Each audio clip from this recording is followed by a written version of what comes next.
Welcome, ladies and gentlemen, to the third annual People's Draft, the draft by the people, for the people. I'm Jeff Reinebold. This is Jeff Reinebold's show. I've got Michael McQuaid from Pro Football Ireland and the guru of draft, Nick Guru, Ali Hodgkinson from Pro Football News. Ali, you're looking special today, man. Is that a tuxedo you got on? Not quite. We're almost at tuxedo season. It's the people's draft, Jeff. We've got to make an effort. It's the season finale of us working together to discuss the draft. We've got to come in and make an effort, right? You look good, man. You look good. And Michael's a little under the weather today because Man U's struggling with Brighton. But hey, that's another football. We'll talk about that another day. Really, Jeff? Really? Is that all you had to say to me right now? I'm obviously fortunate to be here, happy to be here, lads. Obviously, it's been great, and I think we'll say this at the end as well. But it's been great to hear Ollie's thoughts over the last few weeks and months, and been up to the draft. And Jeff, Ollie has seen every pick. You have not, so I'm looking forward to this. I'm definitely excited to see some reactions, some interesting picks. But more so, Jeff, the thing that got me, and I'll shut up in a second, was just the way that so many people that have interacted maybe beforehand or for the first time were just so happy to do this. So I think that speaks volumes as to, first off, what great fun this people's draft is, and it's also great crack as well. And I will finally say, if anybody wants to interact, search the people's draft Jeff Reinebold or Pro Football Ireland on YouTube. You can get some comments in because there's already comments, literally. There's a guy called Jared watching and Fred Flunk's watching, said evening. So yes, there we go. Awesome to have you with us. I know we'll have thousands of people with us around the world today. If you call in, write in, however you get in, make sure you tell us where you're trying to get us from so that we can give a little shout out to the international nature of this show. This started as an idea 3 years ago. Michael and I were just toying around with what we could do with the draft to make the draft kind of fun. We call it the People's Draft because it really is the People's Draft.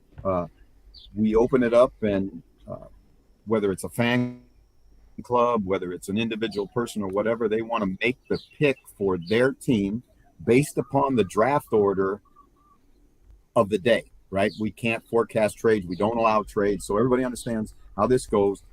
We're really fortunate today to have a 4-time Super Bowl winning champion, Hall of Fame, San Francisco 49er Hall of Famer, and one of the greatest to ever play the position with us today to open the draft. So, Michael, let's get the draft started.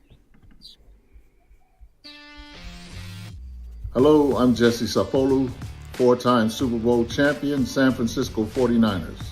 It is my honor to announce the 2023 People's Draft officially open. Jeff, how did you pull that one off? Jesse's a good guy. Jesse's a friend of mine. He's actually in Florida right now. The Polynesian Football Hall of Fame has an all-star game, and it's become one of the better all-star games, high school all-star games in the country. College coaches, and again, guys like Ali, who really, really have the pulse of college football, know that they attract the top talent from around the country. The players come to Honolulu, spend a week, go to the Polynesian Football Hall of Fame. You don't have to be a Polynesian kid to play in it, but certainly it's a showcase for the great Polynesian high school talent that's around the country. They're at IMG in Florida right now at tryout camps that they're having because, again, they throw a net all the way across the United States and around the world, actually looking for the best high school talent. Those guys will come to Honolulu in January, and it's going to be a great weekend of fun football. And, for those kids, what an incredible, experience. Being coached by guys like Mike March, Dick Vermeil, it's just it's really, really, really a special thing. Rex Ryan has been over and been one of the coaches. It's star-studded event. And then the kids will have an opportunity to go to the Polynesian Hall of Fame as a new class is inducted into the Polynesian Hall of Fame. So that's always a highlight, to have a chance to see a guy like Troy Polamalu go into the Hall of Fame. And, Juju Smith-Schuster is in the Hall of Fame. It's a really, really, really wonderful event for all those young kids. Absolutely. Let's get to it. And Jeff had said about there's no trades. There's not, because I wouldn't have any hair follicles left. That was the case. I'm not blessed like these two guys up here. Can we very quickly just, we are going to get started. Ollie, this is a great suit. I have to say, this is some attire tonight. Thank you very much. The Ollie, Michael Irvin of the piece. Would that be on Savoury Nature? Ollie, I got to ask you, when are we going to get that picture as your new profile picture? It's coming, I promise you. Before the draft is over. There's an absolute heap of people watching this, folks. Not the People's Draft. Before the NFL draft is over, the substandard draft compared to the People's Draft. Knowing Elon, he'll find a way to mess up your account if you change your profile picture. Anyway, different discussion, different time. Carolina Panthers number one. Jeff, same guy this year doing this pick. Can you remember who it was last year, or do you want me just to get on with it? It's Carolina Panthers UK. Keep pounding. I can't remember his individual name. I don't believe. Here we go. From the Carolina Panthers, making the first selection of the 2023 People's Draft. Here we go. Thought your internet was cutting out for a second there, Jeff. Hi, this is Dean Jones, editor of Cat Crave on Fansided. With the first overall pick of the 2023 NFL Draft, the Carolina Panthers select Bryce Young, quarterback, Alabama. I'm a big CJ Stroud guy myself, but just the way things are going, the momentum, the stories, I think Young will be the guy. We're going to be sick of that intro tonight, aren't we? I think that's a great selection. I think he's the best quarterback in the draft. I know there's some questions about his size, but Ollie, what's your take on him? I had him stacked as my first quarterback in this draft. Yeah, I think we said it when we discussed the quarterbacks on the podcast. I think there's a wafer thin line between CJ Stroud and Bryce Young, and almost pick your poison. Do you take the size of Stroud, or do you take the poise, precision, professionalism, and the history of success that Bryce Young brings you? And I think you touched on the show earlier in this week or late last week. Bryce Young's size, his height, isn't going to be the issue for him at the NFL. A lot of the concerns for Younger is frame. Can he take the rigors of being beaten up week in, week out of the NFL? But he does very much seem like it's going to be the pick for the Carolina Panthers. He's the betting favourite to go first overall. They're apparently very much sold on Bryce Young, and you can see why. You can see the talent that he brings to the quarterback position. And playing behind a guy like Ike McQuaid at left tackle is going to be absolutely superb for Bryce Young's introduction to life in the NFL. I agree with everything you said. The first players off the board, Bryce Young from Alabama. All right, Michael, who's up next? We have got another selection next, number 2 on the board. Here we go. For number 2, we got the Texans, and I will just I'll talk about this guy after. Obviously, a big thanks to Dean. Here is Houston's pick. Hi, I'm Graham Henderson, aka the Killer Texan. From the second pick of the 2023 People's Draft, my Houston Texans select CJ Stroud, quarterback, Ohio State. Go Texans. All right. Texans go quarterback with the second pick. CJ Stroud out of Ohio State University. Bigger, stronger, probably. Bigger arm than Bryce Young. But like you said, Ollie, wafer thin between the two of them. This is now the selection. This will be the face of the franchise for the Texans going forward. What do you think? Yeah, I love it for the Houston Texans. I know there's a lot of buzz at the moment about Will Levis potentially being the second overall pick for the Texans, potentially ignoring quarterback at the second overall pick and going for one of the edge guys, Tyree Wilson or Will Anderson. But I think for the Houston Texans, the Davis Mills experiment, whatever you want to call it, I don't think that's the direction for them as a franchise. CJ Stroud gives them a big-armed quarterback who has shown he can make all the throws. He's shown that during his Ohio State career that he can perform under scrutiny, and he's under a lot of scrutiny at the moment. The S2 cognition test has really thrown a lot of doubt over CJ Stroud's draft stock, but he's proven time and again when his character's under attack, that's when he's at his very best. And this is a kid who I think has got a bright NFL future. And it's a clear, obvious pick for me for the Houston Texans. Can he break that, I guess, stigma that's become to be attached to Ohio State quarterbacks when they go to the National Football League? I think that's going to be a really interesting thing to see. This kid This kid's a very, very talented player. Very, very, I think, deserving of the second pick. It's interesting now, guys. We've had 2 quarterbacks go in 2 picks. Is there now going to be a run on quarterbacks because we got so many quarterback needy teams? But before we go on to number 3, Michael, tell me about my man's Ware. That was like, that's top shelf right there. I'm glad you brought this up because I know Graham's watching, and just to say to Graham, because I told Graham this on WhatsApp, and Graham, I apologize, mate. Graham was the guy last year that had like the massive like pen. Do you remember that? Like all the text and stuff. But apparently it's being done up at the minute, so he couldn't do it. I was like, mate, just put a wall up and just sit there. And I sort of like, I didn't. Graham, I apologize. Great pick, great shreds. Almost as good as Ollie's suit there as well, and the hat also. So cards are on number 3, Jeff. Number 3. All right, number 3, the Arizona Cardinals are up. Let's talk about this one a little bit before they make their pick. Cardinals got a lot of holes to fill. And I think they got to go, in my opinion, I think they got to go either offensive tackle or they got to go defensive player in this draft and an impact player. Are we talking a Jalen Carter? Or will Jalen Carter be the guy that sits in the green room watching other guys go first? Tyree, you talked about Tyree as that dominant edge rusher. There's a tremendous edge class, I think, whether you consider them outside linebackers or whether you consider them true defensive ends in this class. Let's see who the Arizona Cardinals pick with the number 3 pick in the draft. I had to get my guy Mark to do this. Massive Cardinals fan. Here's his pick. Mark Hogan from Pro Football Ireland here, and the pick is in with the 3rd overall selection. The Arizona Cardinals select an absolute freebie, the best player in this year's draft, linebacker Will Anderson. Linebacker. Great selection. Linebacker, you call him a linebacker, but he's really an edge guy. He's he could play outside linebacker if you want to be in the 3-4. He could I wouldn't put his hand on the ground, but he could play off the edge as a pass rusher. Dominant pass rusher, tremendous upfield first step. He is a guy that you look at what he's done, and we always talk about production. I'm not sure he's the best player in the draft, like Mark said, but certainly deserving of the 3rd pick. Ollie, what's your book on this kid?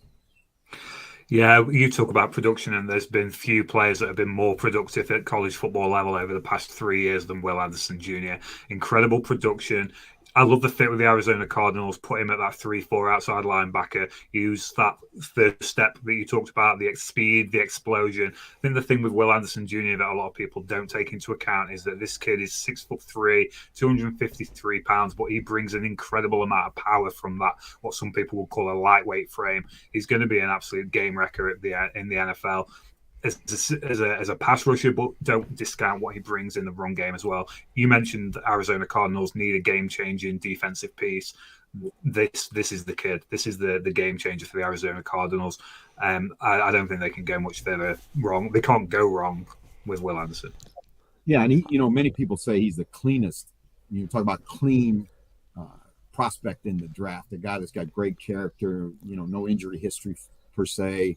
All the things you look for, ticks all the boxes. And the thing that was impressive to me, you mentioned the fact he's 253 pounds. This guy looks like he's 235 physically. He's really lean. He's got a great body. He's certainly NFL ready. And you know that those kids that play at Alabama, they are tough and they've been coached hard. They know that the transition to pro football is much easier for those guys. So Will Anderson, great pick by the the Arizona Cardinals. Who we got on the clock right now, Mike?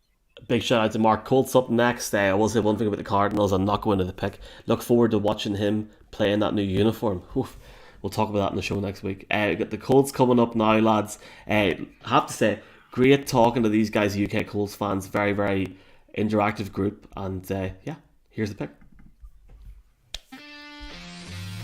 Hey, it's Elliot Denton Singh here, representing UK Colts fans with the 4th pick in the 2023 People's NFL Draft. The Indianapolis Colts select quarterback Anthony Richardson from Florida. Go Colts. There we go. All right, now we got what we can really chop up. First of all, I got to tell Elliot, I'm giving him props because he's got his bling on for the draft, and that's good to see. these Colts fans are passionate. These are also Colts fans who have gone now, let's say, I'd say a long time since Peyton Manning, then they had a, you know, an impact quarterback. Obviously, Luck was a tremendous player, but battled injuries and had that early retirement. And since that time, it's been a revolving door of old quarterbacks in there. They're going young. They're going extreme athletic talent. You're going huge profile in terms of what this kid can do physically. The questions are, when you look at him throw, is he accurate enough? Will he be able to process enough? Again, one of the really, really most talented guys in the draft, if you just go by height, weight, speed profile, but a guy who has not played a lot of football and has not thrown the ball with distinction, played in a it's an RPO offense. This is going to be a really, really interesting one here for the Colts. Ollie, what's your take? Yeah, I think it's a great pick, and I think for me, Anthony Richardson of the Indianapolis Colts is a slam dunk fit of the 2023 NFL draft, and certainly the People's draft so far. You look at this kid, is 6'4", 236 pounds. He is built to withstand the rigors of the NFL. He's got you referenced it there, the athleticism, the creative mobility to work around what has been at times a suspect Indianapolis Colts offensive line. And we've talked about quarterbacks. We talked about Derek Carr, I think, when we did David Carr, when we did the quarterback edition of the Jeff Reinebold show. When you come in as a rookie and you start as a rookie, you are going to get beat up. There's almost an inevitability about it when you start as an early round pick, because there's a reason why that team was picking where it picked. So Anthony Richardson gives you the ability to escape the pressure. He's a very, very, very good at manipulating the pocket, not just with that athleticism, but how he reads the pocket as well. Now, there are some question marks about the accuracy, as you brought up then, but I think as a guy who can come straight into the NFL, who can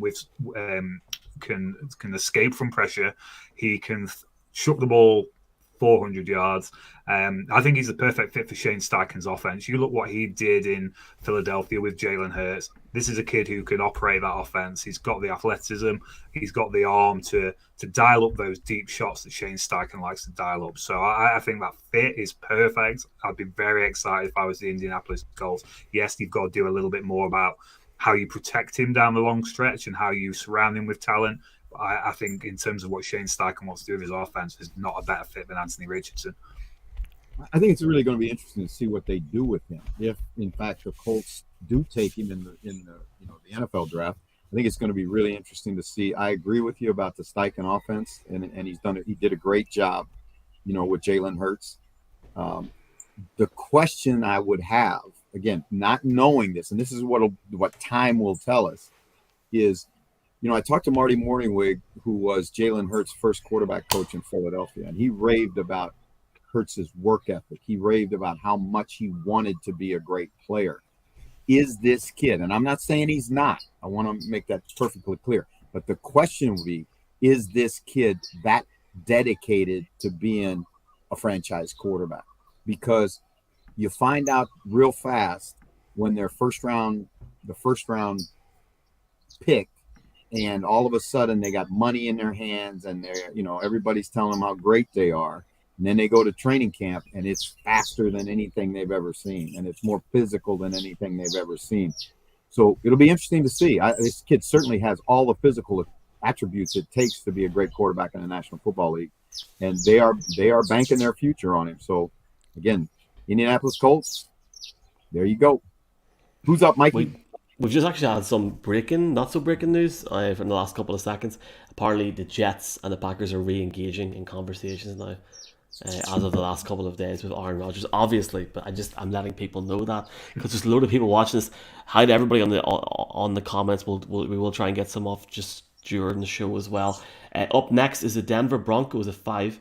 The Seattle Seahawks. Shout out to and I'm going to publicize this comment. You can't help yourself, can you? Shout out to Colin Cronin. Colin, mate, I would have had you on here, but like, I mean, I'm not letting you make the pick for Seattle. It's not our fault this is happening. So, yes, here we go. Seahawks got 2 picks in this draft for different reasons. I will not talk about that. Here is the Seahawks UK group with pick number 5 in the 2023. All right, before we go there, I want to talk about this Seahawks draft here, right? Okay. This is a critical draft for them. Ollie, I think they got to really think Jalen Carter here, right? Because they need pass rush help. They need help on defense. Now, there's a ton of defensive players still on the board because we've had 1 defensive player, 3 offensive players, 3 quarterbacks go, right? It's a great cornerback class, and you know how Pete Carroll loves his cornerbacks. But I think for the Seahawks right here, I got to think they got to go with the best, quote, defensive player in the draft, which was Jalen Carter before, he had this tumultuous offseason. Yeah, the Seattle Seahawks, they had such a great draft last year as well. That's what you've got to bear in mind when they're on the clock this year. There's almost like a pressure to follow up on that. But picking here at 5, there's a lot of talent in positions of needs. It would be, like you referenced, Jalen Carter is arguably on talent alone the best player in the class. But we've seen guys in the situation that Jalen Carter is in fall beyond positions like this. It's going to be super exciting and interesting to see who the Seattle Seahawks pick. Michael. Yeah, so I'm just reading all these comments. I'll say one of them, Tony Daly. Jeff, what are your wee birdies telling you about the draft? Anyway, here's pick 5. We'll talk about that later, but I want to know who was the guy that said draft a long snapper with the 5th pick in the draft. That guy better get off the bottle this morning. Luke Walsh. Here we go. Luke, come on, man.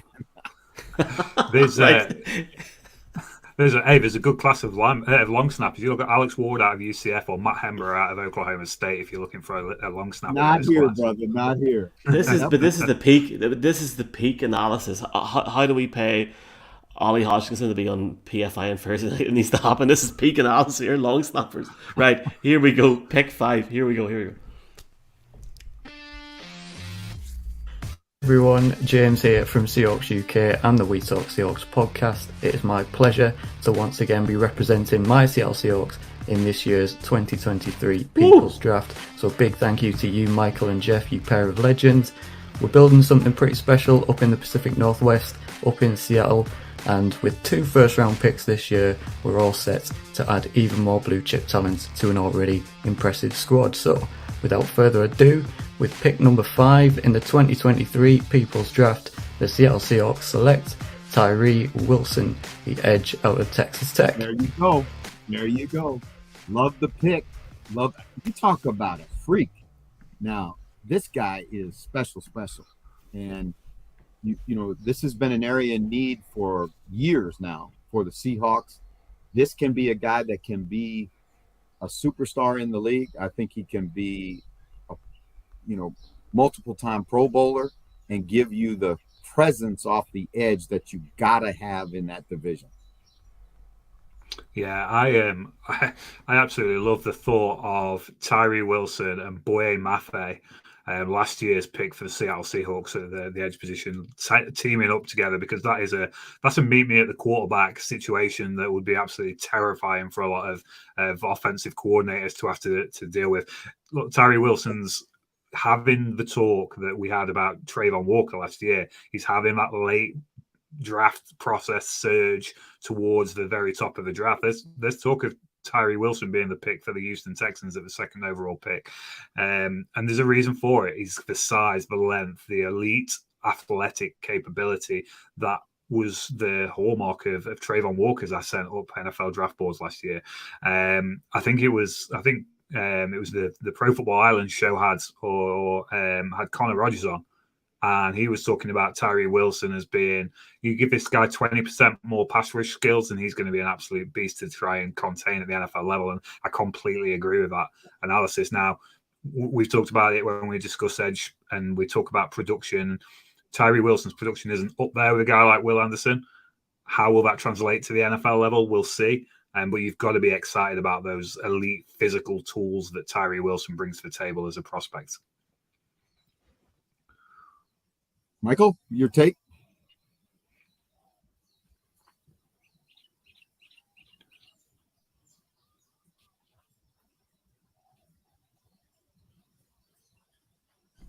Sorry, I'm just saying I'm having a tactical issue here with one of the picks at pick 8. So give me 2 seconds. I'm like different.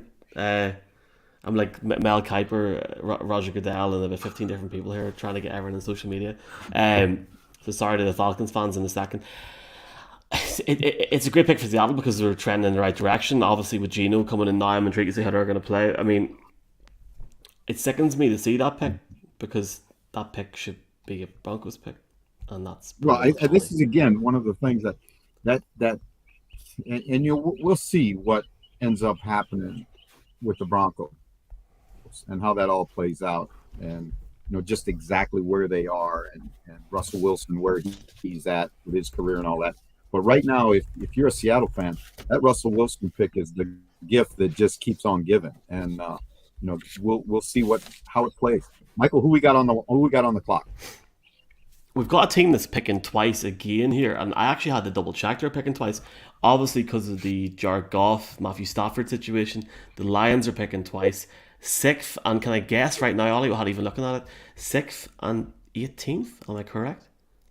Is that boom? You're a man of many talents, Michael McQuaid. But let's talk about the Lions here, right? Because Carter's on the board. Right now, Carter's already started to slip because there were a lot of people said he'll go in the top 5, right? So now he started. As a matter of fact, he refused to take visits to anywhere that weren't picking in the top 10, which was again another bad move in the offseason by him, in my opinion. But here's the thing, guys: if Dan Campbell culture is strong enough, right?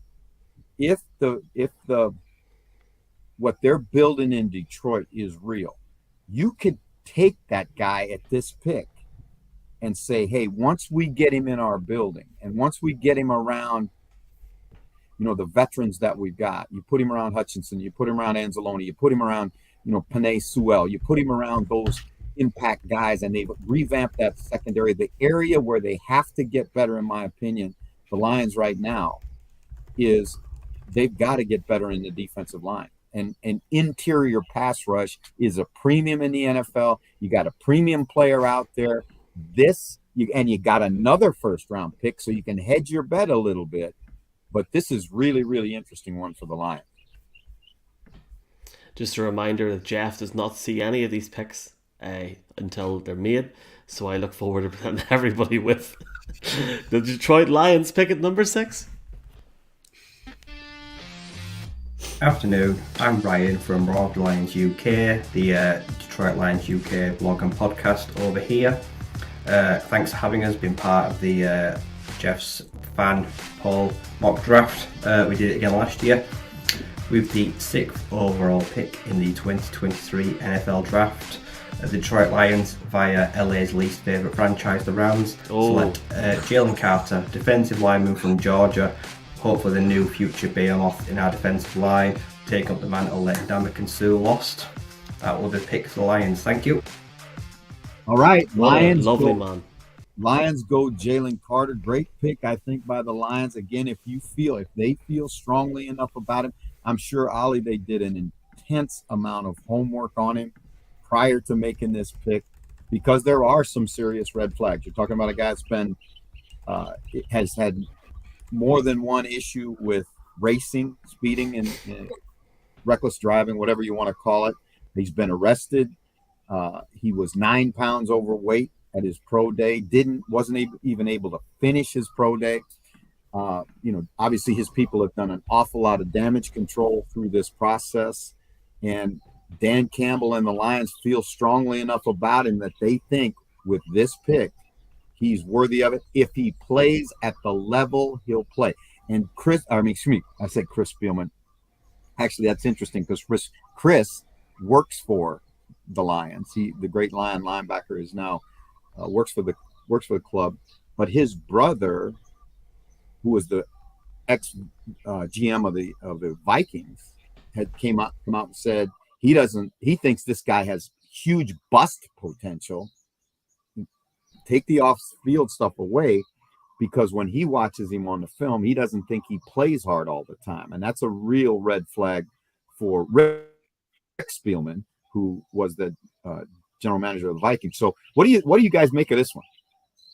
Yeah, I think for the Detroit Lions, you're getting a guy, for a lot of people, talent-wise, is considered potentially the best player in this class. And there are the red flags both off-field and, as you mentioned there, on-field. I think if you, like you mentioned before the pick, Jeff, if there is a team that is going to fire up someone to be at their very best, if you want a fire lighting under your backside, Dan Campbell is that guy for you. And the on-field talent is substantial. You know, he's a remarkable first step, foot quickness, the explosion, that ability to just, you talked about interior pass rush. Watch Jalen Carter in games like the Tennessee game last year, an absolute game wrecker on the interior of the defensive line. And when you have a player like that you have to account for, who's stopping Aiden Hutchinson? Who's stopping James Houston the fourth? Who's stopping, they potentially will add another edge presence in this class as well, I think.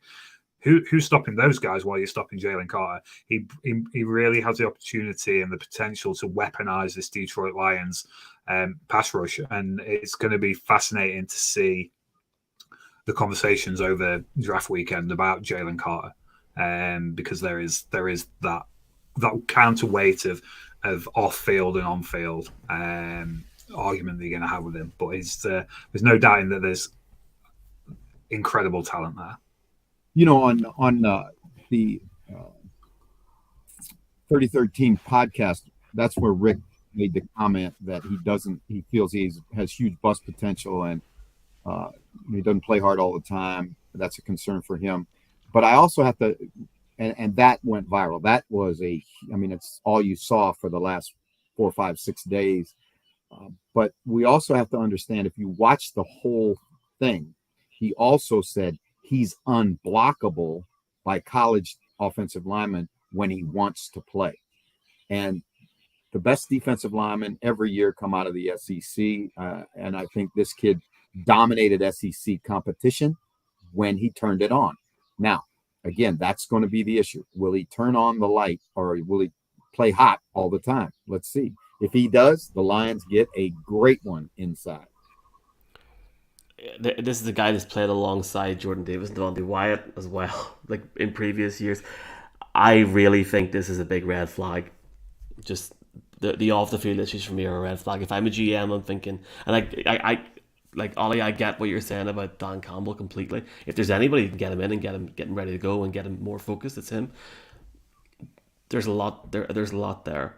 What was it, like 12 months probation, 80 hours community service, something like that there. Like, it's just, it would make you think, if he wasn't going into the NFL draft, what would the actual punishment have been? This is not a law podcast or anything. It's just a statement. But look, I'm excited to see what the Lions do. Very appreciative, folks, for the people of Roar Lions UK. They've been very, very good to this show over the draft over the last few years, because I know they've had to pick very highly over the last few years. So great guys. And we've got Jeff. People are talking about the Raiders here. Who are the Raiders going to pick at 7? Well, this is the one that's interesting. I know, and I just saw a Raider fan come across saying that this is now where Will Levis will go. I think there's some credence to that. I think that the Raiders are looking at the quarterback position. You know, I don't think they're comfortable right now with their quarterback room. I think they're always looking to, and every team in the National Football League is, if you can get a great young player. I'm not sold that Levis belongs here, because obviously he's got a huge arm, but when you put the tape on, there are too many forces, balls forced into coverage. There are too many interceptions. I think he's too erratic for the 7th pick. If I was the Raiders, you got a defense you got to fix. I mean, I think the Raiders will score some points. I think Jimmy G will be a functional quarterback for them until they can get a franchise quarterback. But I don't see Will Levis at this pick. If I'm the Raiders, I'm going a defensive player. Particularly, there are some great corners in this draft, and I mean great corners. And that's been an area of concern for the Raiders for a couple years. So let's see who the Raiders pick with the 7th pick. I've got the biggest Raiders fan in Ireland, Steve O'Rourke. Here we go. All right, Steve. Genuinely, it is. This guy's a massive Raiders fan. Steve Rourke, lifelong Raiders sufferer here. With the 7th pick of the 2023 People's Draft, the Las Vegas Raiders select Devin Witherspoon, cornerback out of Illinois. The Raiders need a lot of help, a lot of holes to fill, strong cornerback class, and Witherspoon is the best of the lot. There's a fan that knows what he's talking about right there. I like that. I like going with Witherspoon.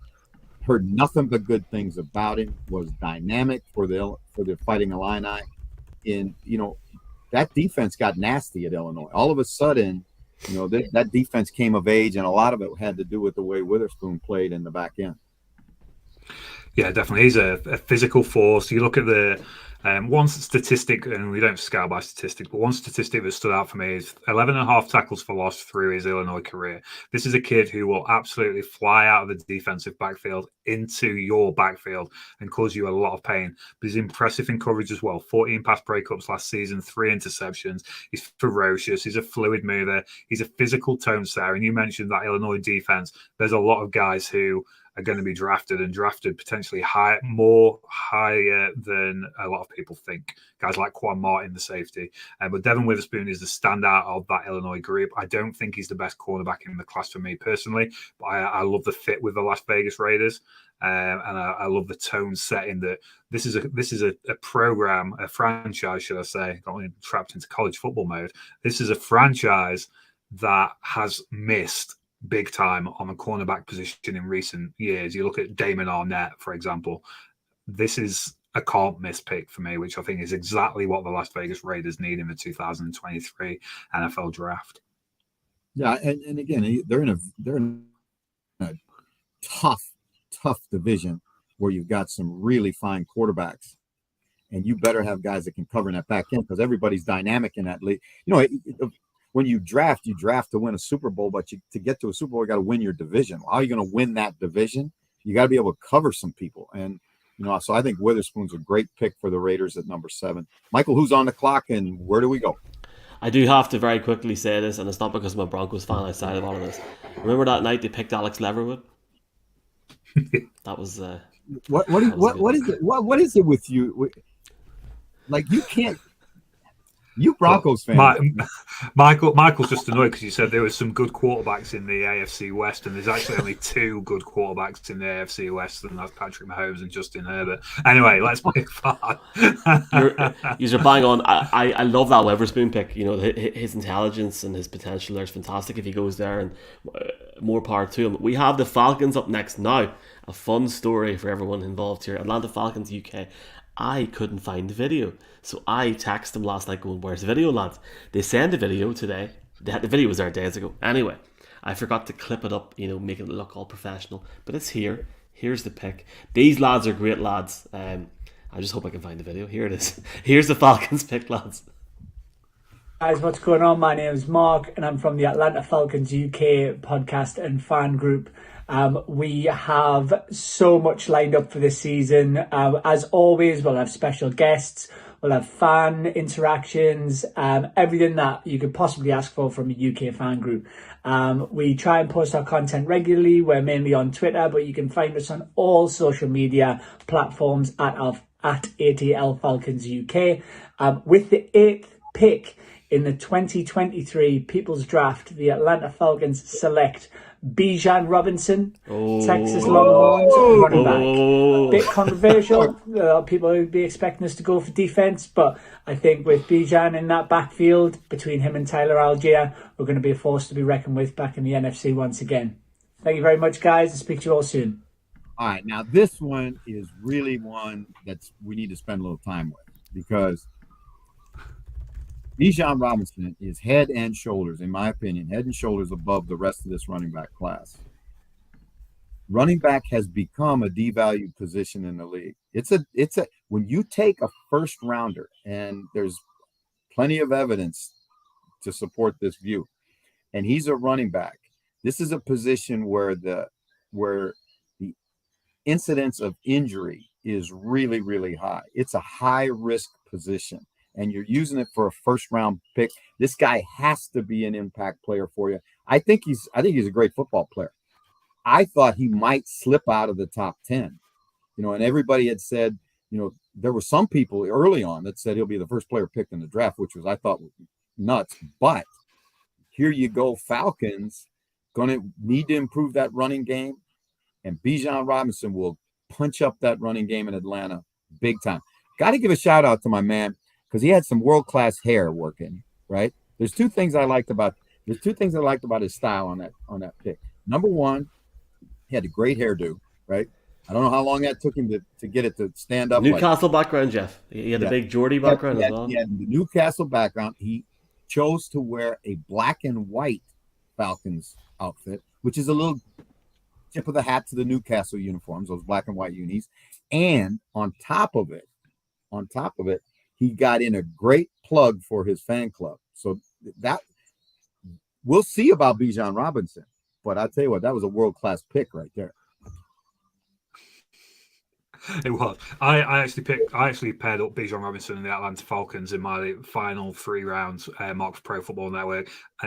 He's going to give that offense an absolute spark plug. And you look at a guy at quarterback position in Desmond Ridder who not everyone's completely sold on yet. You give a guy like Desmond Ridder a running back to work with like Bijan Robinson. He's an incredible, reliable receiver. You want to dump it off to anyone, dump it off to Bijan Robinson because he's going to make you yardage after the catch for fun. He's going to be a spark plug for this offense. And your man hit it exactly on the head. That 1-2 punch with Tyler Algier. You've got a manipulator and a master of space in Bijan Robinson. And then you've got a guy like Tyler Algier who can run over a brick wall. So a great 1-2 punch and a great pick for the Falcons at 8. Mikey, what do you think? I love it. I mean, look at the division that they're in for a start. When you've got the Bucs, we don't know what's going on there. Yes, the Saints, and yes, the Panthers. There's so much uncertainty there. If Bijan Robinson goes into Atlanta and performs well, could this propel them to the division and into the playoffs? Let's see what happens. We'll all remember this moment on the 23rd of April when the Geordie came on. And lads, that's the best reaction so far tonight. There's some interesting, somebody said, that is a daft pick, IMO, no offense. And the guy that said that is a Bears fan, so I'm intrigued to see who the Bears pick next. But Jeff, you've been talking about this guy on and off with Ollie and also on different podcasts for the last few weeks. This guy's a beast, and his potential is ridiculous. He's a great player, and the little bitty hole that I think he has is he's not a great pass protector. But I don't think he's going to be spending a lot of time in the backfield pass protecting. They'll get him out. They'll try and isolate him against linebackers. They'll let him do what he can do because he can create with the ball in his hand. And I think that's a skill that you're constantly trying to find. Ali, I thought, was bang on when he said this is going to help Desmond Ridder. It's going to help the offensive line, and it's going to help the Atlanta Falcons. So, again, great pick, great style, great sell job for his fan club. I think it was all in all a great pick. Who we got on the clock and where are we going to go with this pick? We've got the Bears. I've picked the lads from the Irish Bears show, Kieran. There's a few Irish lads, I'm not going to lie, but this is one of the bigger fan clubs in Ireland anyway, and it's the Bears fans. This is a really interesting pick, and Kieran has gave us a personalised video. So I just had to literally plug and play here. Here we go. But intrigued to see this pick. I have it saved in a different location, lads. I'm really sorry. 3, 2, 1. Here we go. The Bears are on the clock. From the Irish Bears Show. Delighted to be making this pick on behalf of the Irish Bears Show. And with the 9th pick in the 2023 People's Draft, the Chicago Bears select Paris Johnson Jr., offensive tackle from The Ohio State University. Thank God for Justin Fields. Great pick. I mean, look at this. Look at this video. My man. It's incredible. Gurby Margaret Kieran. Wouldn't you like to have all 32 like that? Huh? I tell you what, great pick. Great pick. I think when you look at this kid, he is everything that you're looking for in an offensive tackle. And this has been a problematic area for the Bears for years. They've got a franchise quarterback. They're starting to put weapons around him. Big time get for the Bears. Improves them immediately in a division where going from worst to first is not unheard of. And, with Aaron Rodgers potentially leaving and going to the Jets, the Bears can make that quantum leap. I think this year, this kid's going to be a big key. Yeah, this is a perfect pick for the Chicago Bears. A built-in a lab offensive tackle to look at, a built-in a lab offensive tackle when you consider what he actually plays like on the field. Size, length, incredible violence in his hands. He's powerful, he's athletic. He's an incredible leader on and off the field, has been for Ohio State. Does incredible work in the community as well. So you know you're getting a guy who comes in and he improves your locker room and he improves your team on the field as well. Incredible athletes. Justin Fields is going to be running behind this guy and not worrying about leaving him for dirt. It's any other pick for the Chicago Bears for me doesn't make any sense. Paris Johnson and Chicago Bears is a match made in heaven. Great pick at the number 9 pick, Mikey. Let's talk about this now. When the fans send in their comments and you put them on the ticker there on the lower part of the thing. Again, please try and put in there where you're getting to us from, so that we can give you a little shout out. And we're doing a little market research too for us. So as we go through this, but if you got a take, you got a question or whatever, we'll take those things. We're not in any hurry to get through this first round. It's just one round today. So again, Mike, who's on the clock and which way we going? This is like the Rose of Tralee for anyone watching in Ireland here. We have got the Philadelphia Eagles at 10. Now, Jeff, I know you know who's going to pick for the Eagles. Yeah. All right, now let's talk about this. This is big now. The Eagles have had a tremendous offseason, in my opinion. They've lost some players, but boy, oh boy, have they done some really interesting things. I give Howie Roseman a lot of credit for bringing in guys. This is where I thought, and a lot of people thought, Bijan Robinson might go. And you look at this, and now that need is not there. So if I'm the Eagles at this point, and I'm looking at my roster right now, I'm thinking best player available right now. I'm not drafting for need right here. I'm looking best player available. Ollie, in your opinion, who's the best player on the board right now? I think you look at who's still left on the board. I'm surprised to see Christian Gonzalez still knocking around a cornerback from Oregon. Philadelphia Eagles historically don't value the cornerback position in the first round, don't value the linebacker position in the first round, don't value the running back position in the first round either, which kind of, for me, always put them out of the Bijan Robinson stakes. I think you look at the class, edge talent, it's got to be potentially an edge player for the Philadelphia Eagles. When you look at the guys that are left, because they don't need to take Will Levis, and ain't no one needs to take Will Levis in the top 10. But they certainly don't, having paid Jalen Hurts the big money. Yeah, I think the edge thing makes complete sense to me, because this is a team that covets pass rushers. They want to send them at you in waves. They may go inside, because there are some talented inside guys. I'm talking about defensive tackles and still on the board. But let's get to the Eagles. The Eagles are on the clock. Let's see who they take. Yes, sir. Here is the Eagles pick. Hi, this is Neil Dutton of the Waxing Lyrical with Mains and Dutch podcast, picking for the Philadelphia Eagles in the People's Draft. And with the 10th pick in the 2023 People's Draft, the Philadelphia Eagles select Nolan Smith, edge defender, Georgia Bulldogs. Fly Eagles fly. All right, they went edge. Just like you called it, Ollie, they went edge. Nolan Smith. This is a little bit of a reach. Yeah, you look at the Eagles. For me, I earmarked Miles Murphy for this spot. Nolan Smith is. Let's talk about what Nolan Smith does well quickly. He's a very tough competitor. He's an elite athlete. He's got the lateral agility, the speed, flexibility, high football IQ, great on-field and off-field leader. He's 6'2", 238 pounds. He screams 3-4 outside linebacker. You look at what Philadelphia Eagles have on their roster, how they man their defense. Two guys at 265, 270 pounds that man the edge spot for the Philadelphia Eagles. There's a little reach positional, best player available wise. I think it's a little bit of an odd fit for the Philadelphia Eagles in terms of how they operate their defense. But Nolan Smith's a fantastic, high caliber, top tier prospect. Michael, your take? Well, we've actually got Ollie Hodgkinson for the next 35 to 40 minutes, so I'm going to bomb on Jeff, and we're going to go on because Dutz is back later on. But I'll say very quickly, I'd love them just for the crack to pick. If somebody like Levi's is there for the crack at 11 or whatever, or 10, just pick him, put him as a backup. Say nothing. We all know Jalen's going to miss at least 3 games next year, so do something controversial. That's what I would do. So let's go. We've got the Titans. Titans are next. Here's the pick.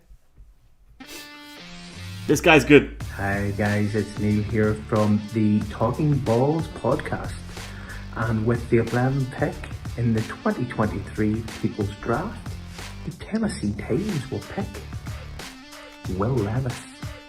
Oh, Will Levis, and now does he sound like me? Yeah, no. You're a Titans club that is going through an absolute rebuild, and you take a quarterback after you've taken a quarterback last year in the first 3 rounds. So what you're saying is that experiment's, we lost. This one is a head scratcher to me. Now, Levis is a polarizing prospect in a lot of ways. Huge arm, can make some tremendous throws, and then can make some really, really bad throws. Seems to throw every ball the same, whether he's throwing a check down or he's throwing a 40-yard post cut. He throws the ball so hard. He's not an easy guy to catch. He's not. There are quarterbacks that are receiver friendly, and there are some that, have to learn touch and have to learn to take some off the ball and have to learn where to put the ball and all those things. And that's how I see Will Levis. He does have physical talent, but man, oh man, oh man. And I know you're in a rebuild in Tennessee, and there's always pressure to take a quarterback, but this one is too soon and wrong team. Yeah, I think you look at Will Levis and it's who's playing left tackle for the Tennessee Titans for the next 5 to 10 years. They are a team that have got a lot of needs. They are rebuilding at a lot of spots. You plug it. There's some of the best offensive tackles in the class still available. One's already gone off. Only one's gone off the board. You take your long-term left tackle here in the draft, and then plug in a guy like Caleb Williams next year if it all doesn't work out. They do need a long-term answer and successor to Ryan Tannehill. I don't think Will Levis is it personally. The velocity, the arm strength is incredibly alluring. There's a reason why Will Levis eats bananas with the skin on and puts mayonnaise in his coffee. It's because he's not great at this. It's because he's not great at decision making, and that's obvious on the football field and off the football field. And we'll see. We'll see how it pans out with Will Levis. You've got maybe, and I think Baldy picked him in when he did his top 5 offensive tackle. A kid from Tennessee who's right in your backyard and a Tennessee guy, and would be a huge story drafting a Tennessee offensive lineman. Could be that left tackle you're talking about for the next 10 years with the Titans, and they choose to go quarterback. We'll see. All right, Mike, who's up next? We got the Jets next. I'll very quickly say, why draft Malik Willis if you're going to draft somebody else now? Right, here we go. Because you made a mistake. That's why.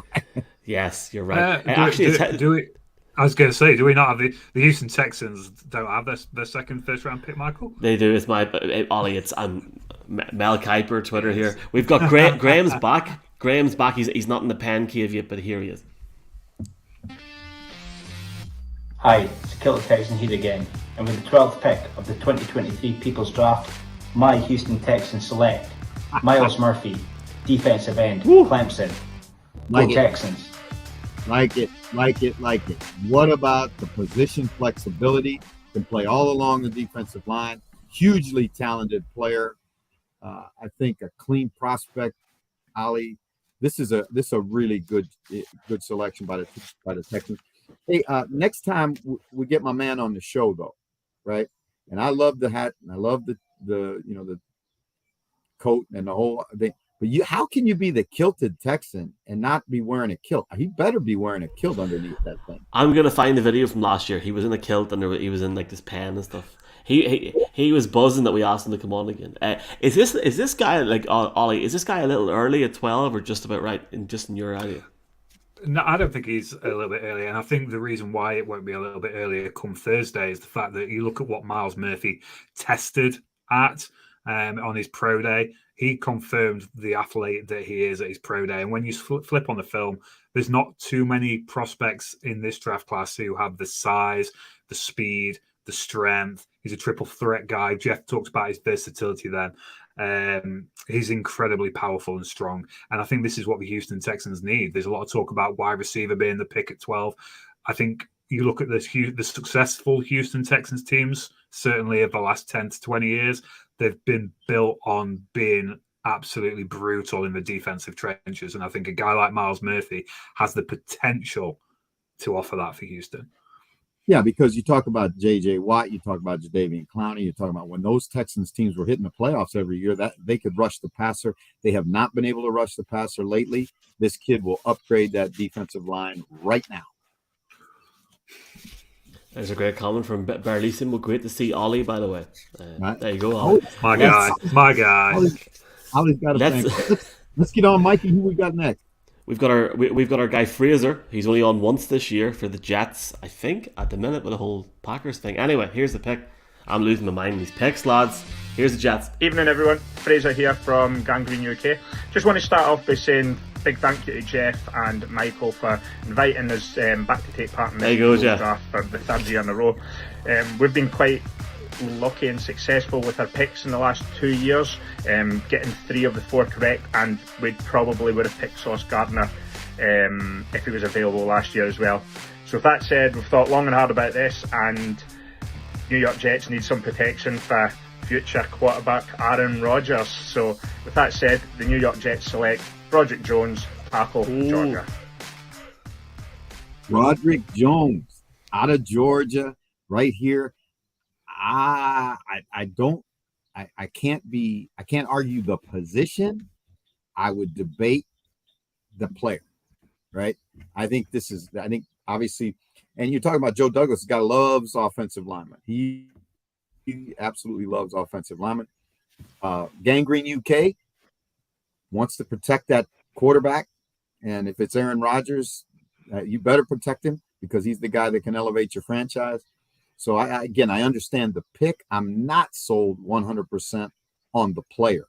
Ollie, your take. Yeah, I really like Broderick Jones. You saw when he came into he switched out to left tackle for Georgia late in the 2021 season. That instantaneously upgraded that Georgia offensive line in that first national championship winning team for over 40 years. Strong start frame, explosive athlete. I look in terms of the pick here for the New York Jets. The position is spot on. I think they do need help on the offensive tackle position.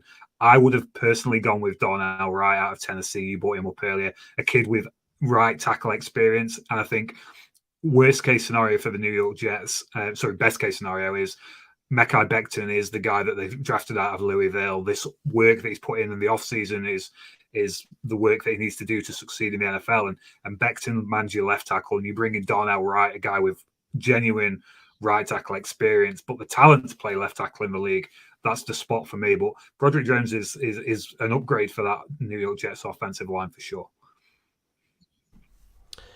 Mike? Big shout out to Fraser, Jeff. That Gangrene group are massive fans of you, Jeff, and I'm sure you'll have to head on their podcast at some point and see the crack.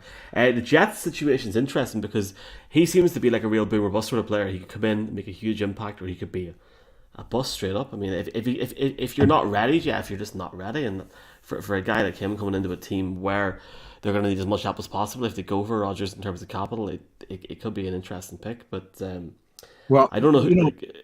I'm going to tell you something. If you're drafting in the first round, and this is kind of the, as coaches, this is kind of the thing we were taught.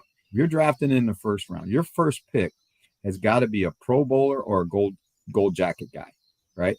Now, the one exception is you might say quarterback because of the nature of the game. But I agree with Ollie in terms of Wright, to me, is the most ready plug-and-play tackle in this of these guys. And Mekhi Becton is still, he's got to prove, that he, number one, can hold up physically, and number two, that he can, I said when he was drafted, and I'll go back to this statement, there are 2 words that Mekhi Becton has to learn before he's going to be a great player in the NFL. And those 2 words are, I'm full. right? Because the guy ate himself to over 400 pounds and put his career at risk.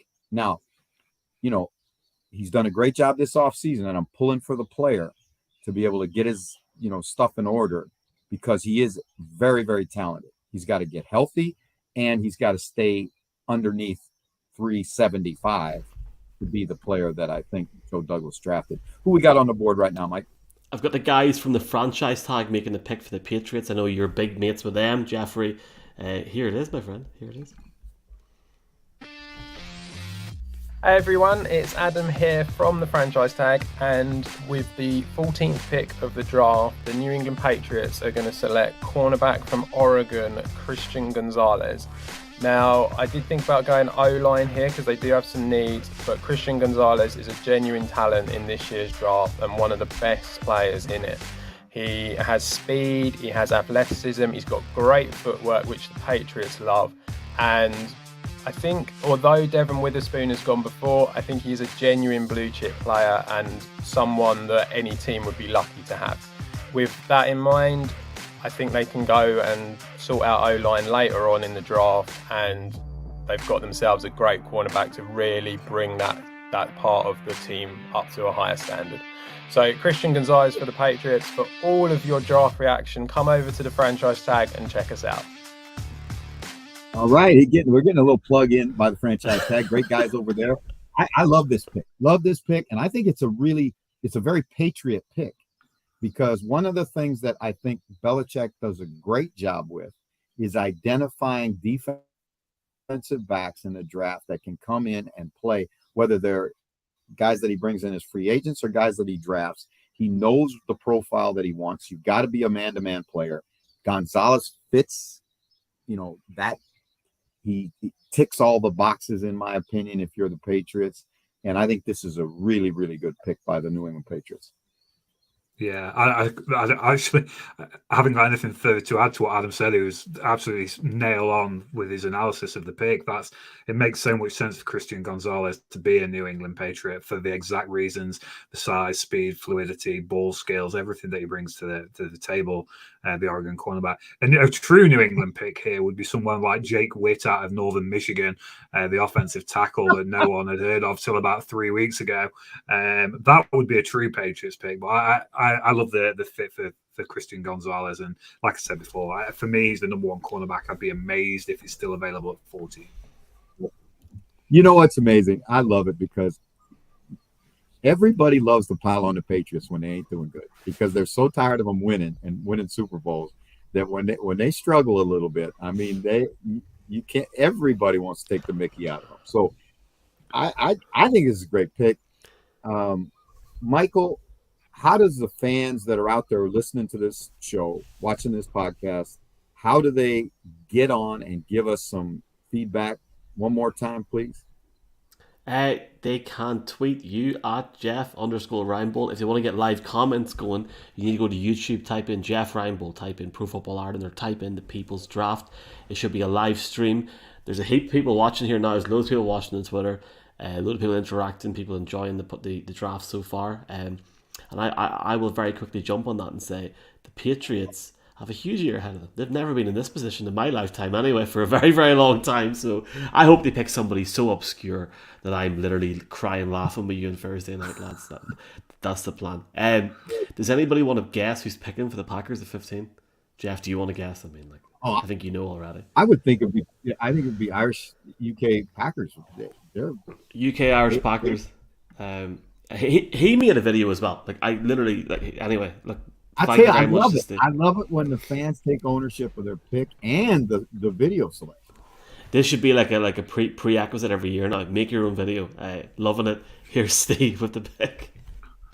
Actually, no, I think okay, right. Hey folks, at SteveDD NFL here for UK Packers, and we have consulted the 307-page UK Packers draft guide written by the one and only Peter Jones, and with the 15th pick in the Jeff Reinebold People's Draft, the UK Packers select Jackson Smith in Jigba for our Hall of Fame quarterback, Jordan Love.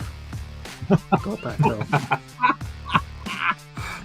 My man Steve he always comes that draft guide's free, by the way, if anybody does want to check it out.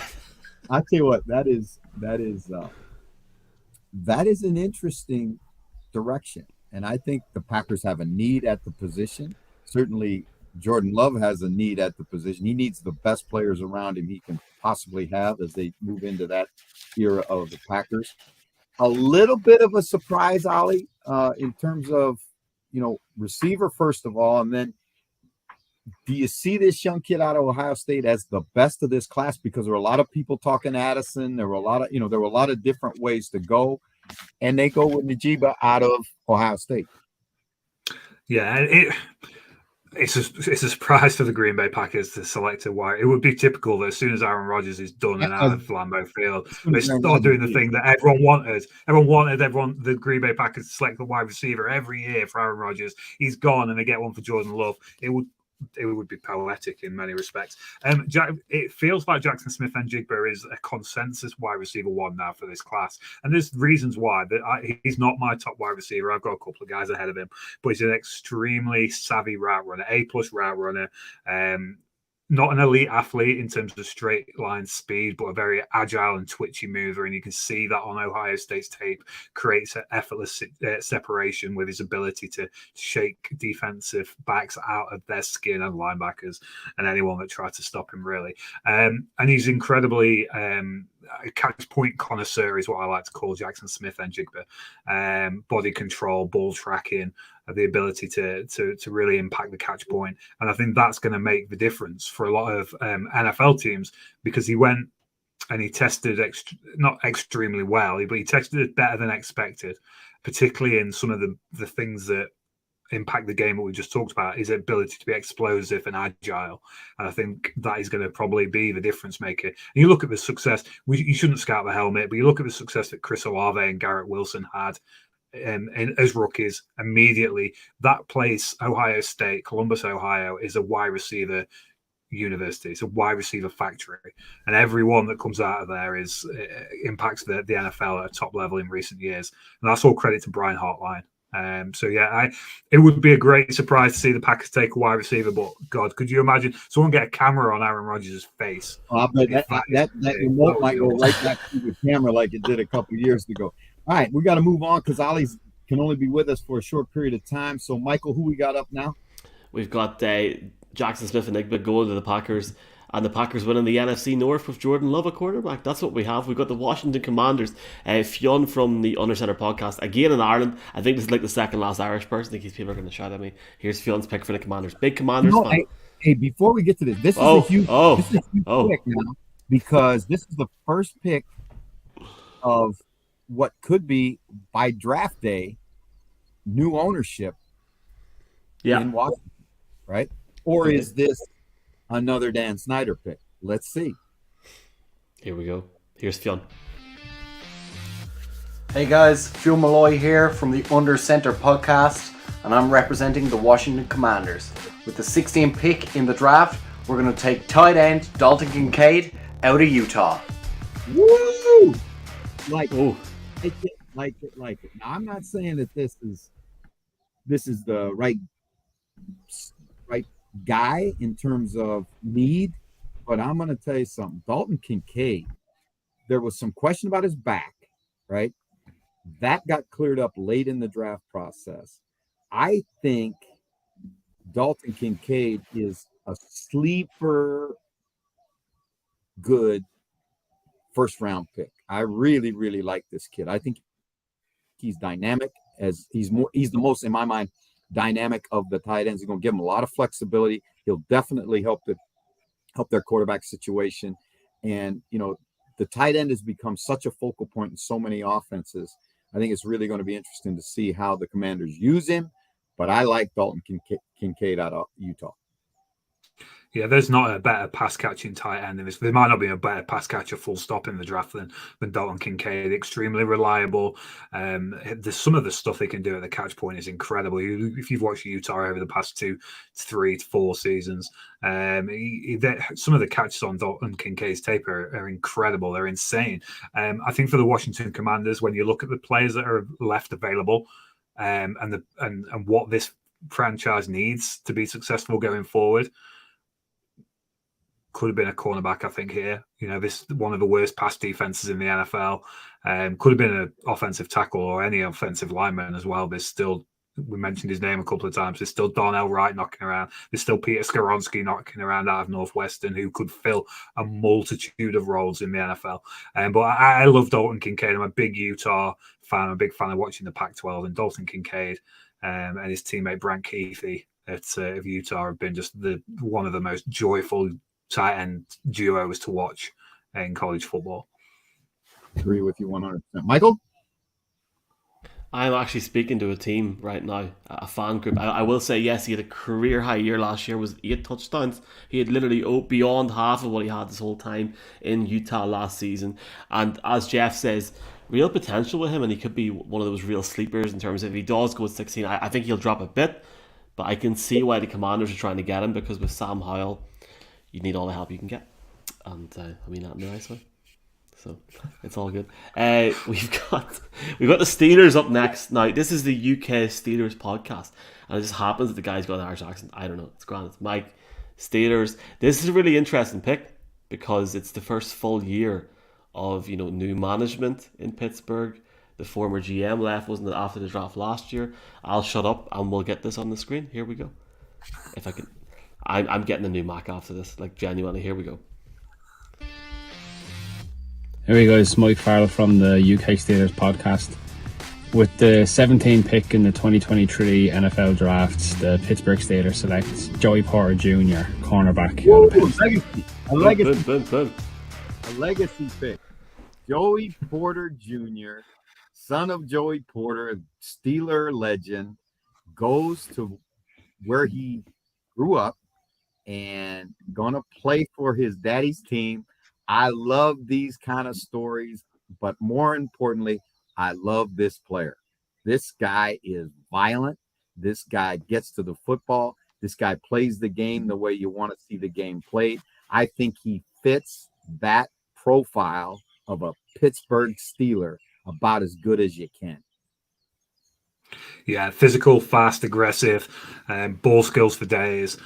He's a very, very popular pick in mock drafts for the Pittsburgh Steelers because of that, like you referenced, the legacy pick, but also the need and the player ability as well. Potentially, you could look at an offensive tackle for Pittsburgh Steelers as well. You've got Kenny Pickett in his second year. I don't think you've got a guy in the left tackle position who you look at as being the long-term answer there either. And there's still some great offensive tackles on the board, and it's a deeper cornerback class.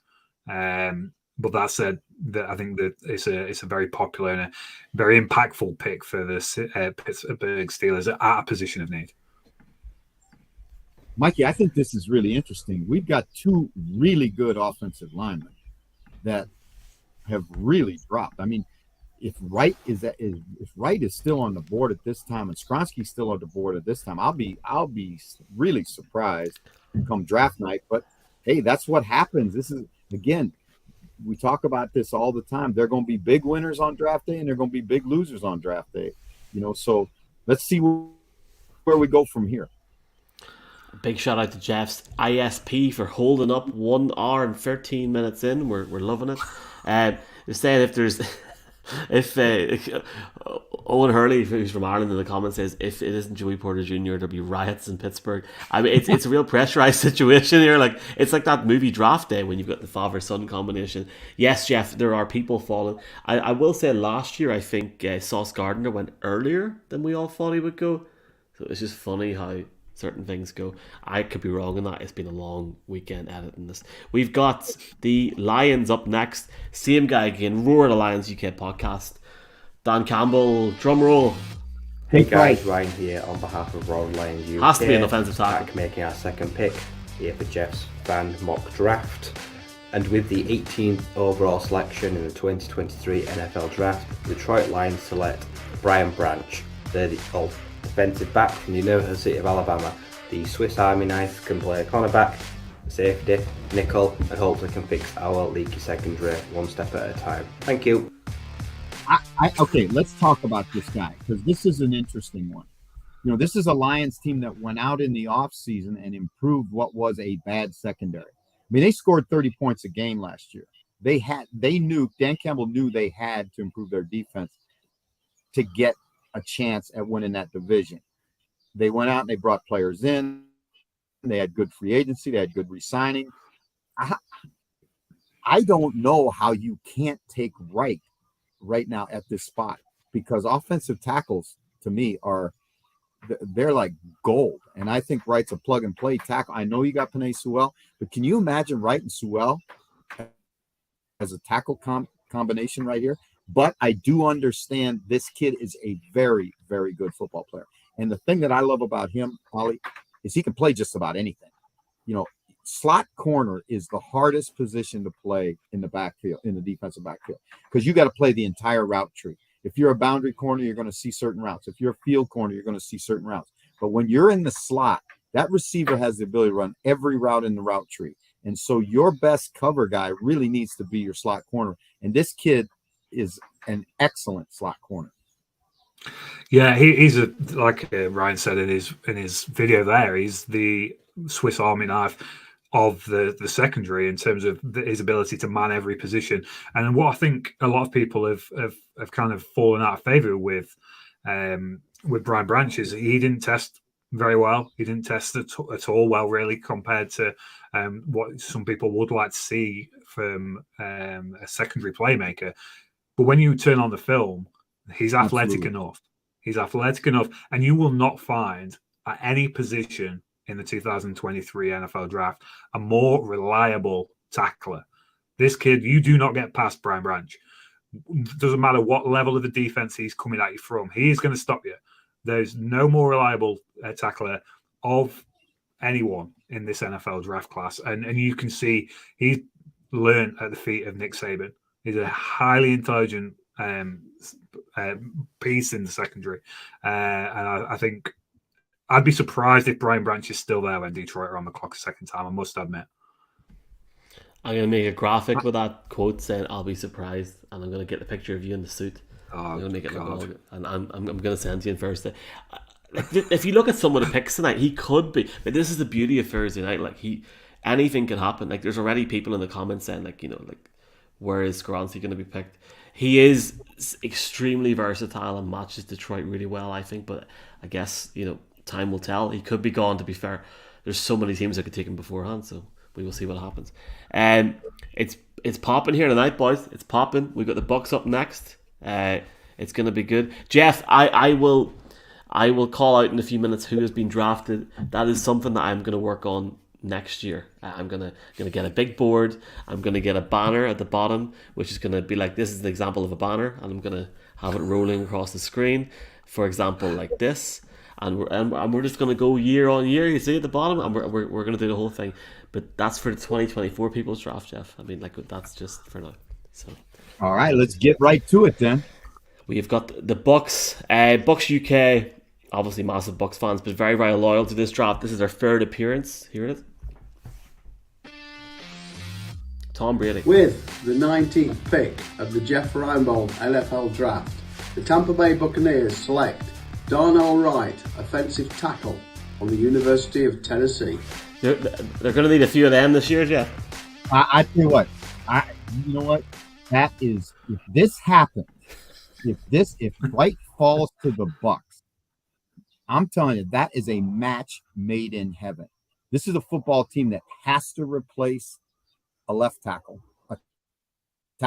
right? And you've got a plug and play guy who's going to come into you. If he falls this far, he's going to come into you with a huge chip on his shoulder, because this guy can be, I think, a really, really fine NFL offensive lineman. He's got all the physical tools. He's got the nastiness. He's a guy that when you put the tape on in the SEC, and the best pass rushers in football are in the SEC year in and year out, and you watch the Alabama game, and you say, this guy's got to go in the top 10. But if he falls to the Bucks, this is a tremendous pick by Phil. Yeah, shout out to Bucks UK. My uncle's a member of the Bucks UK, Dominic Hodgkinson. Give him a shout out on the show. Darnell Wright is there. We go. Darnell Wright is my second rated offensive tackle in this class.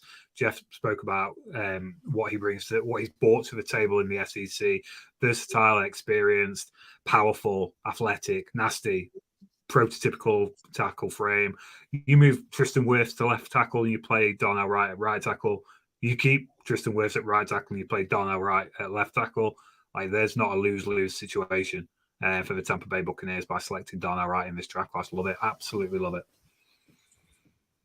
I'm going to call it. I think the Bucs will trade down and get massive 2024, 2025 draft capital in this draft and just completely bounce the whole year. That being said, can I just say Phil is a legend, and those lads at Bucks UK are great crack to deal with. And I look forward to seeing if Phil was right. That's his third appearance, I think, on this draft, Jeff. So he's a veteran. It's always good to have Bucks UK. They're a great fan club. If you're a Bucks fan and you're in the UK, move to the UK, new to the UK, new to football, and want to find a team in the Bucks, you make the Bucks your pick. Get a hold of those guys at Bucks UK because they're a great group. All right. How many more picks have we got you for, Ollie?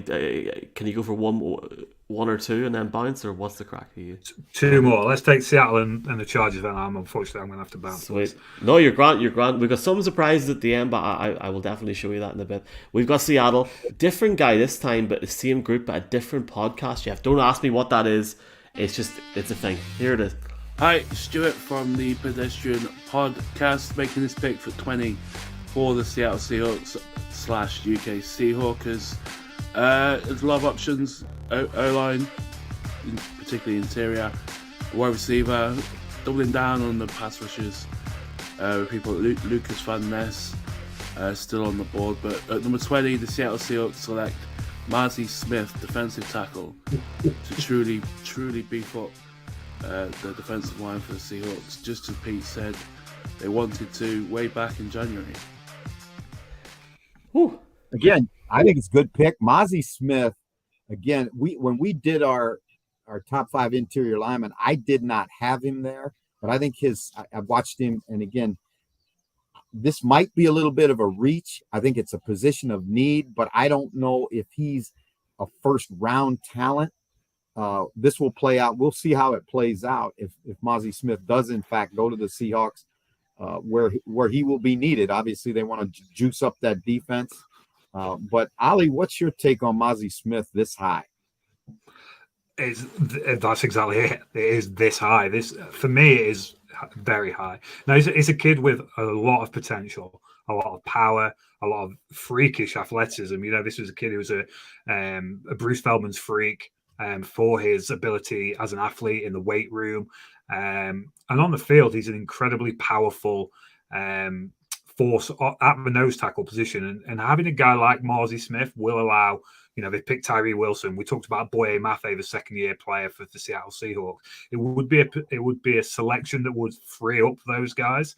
I think it's a little early for Mozzie Smith myself. There are some off-field concerns with Mozzie Smith as well, which when you're talking about first-round nose tackles, at the end of the day, this kid is a true nose tackle. How much does the NFL value a nose tackle in the first round? I'm not quite so sure, and especially one with some of the off-field issues that Mozzie Smith has had. But he is a freak talent, freak powerful, and he would be a fit in Seattle as well on that interior at nose tackle. Michael? I like the pick. I mean, it makes me think if Seattle have got 2 picks in this draft, will they try and get some more value? They've had some value this year in terms of their trade last year. Will they try and maybe start to look at trading down if different things happen on the night? Pete Carroll and the lads clearly have a master plan in place. So I'm going to be bored and say they'll trade down. But big thanks to Seahawks UK for it. But like the pick, not obviously there's off-field stuff there, but we'll see what happens. Wow, who got on the This is our last pick with Senior Hodgkinson. So here it is. It's the Chargers going into what I believe is this the final year without them paying Herbert, or is that next year? Next year? Well, I don't know. We talk about the contract that Jalen Hurts got, and the Chargers historically have not been a team that throws money around very much. and they must have just choked. They saw that contract, because that's now the floor, and you're not going to give. I mean, I cannot see Justin Herbert getting less than Jalen Hurts, so that can upset the salary cap in with the Los Angeles Chargers. We're going to see how it goes, but let's see who the Chargers pick. Here we go.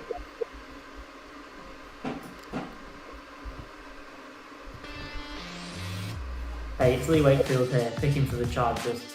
So, with the 21st pick of the 2023 People's Draft, the Los Angeles Chargers select Deontay Banks, cornerback out of Maryland. So that gives the Chargers a long lead. Physical press man corner for Brandon Staley's defense to keep away those pesky Chiefs in 2023.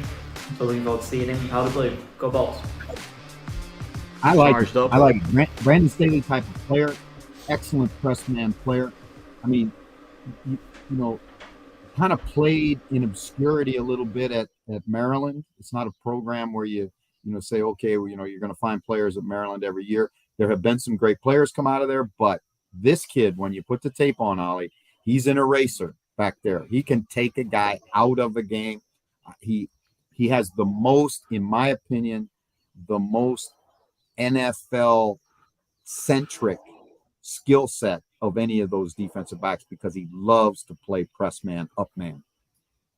Yeah, shout out to Lee Wakefield. I don't think there's many people in the UK who know the Chargers while having the level of draft knowledge that Lee Wakefield does. Deontay Banks, you look at 6'1", 200 pounds, size, fluidity, physicality, strength, length. He's going to man the perimeter for the Chargers. That secondary is nasty if you had a guy like Deontay Banks as well. Think about what Asante Samuel Jr. brings to the table, Derwin James Jr.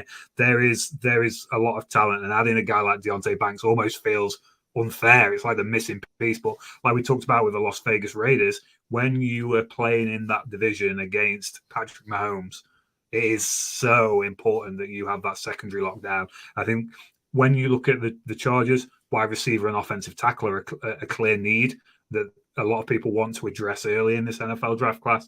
You bring in a guy like Deontay Banks, he's going to probably make a longer term, more important impact for the Los Angeles Chargers.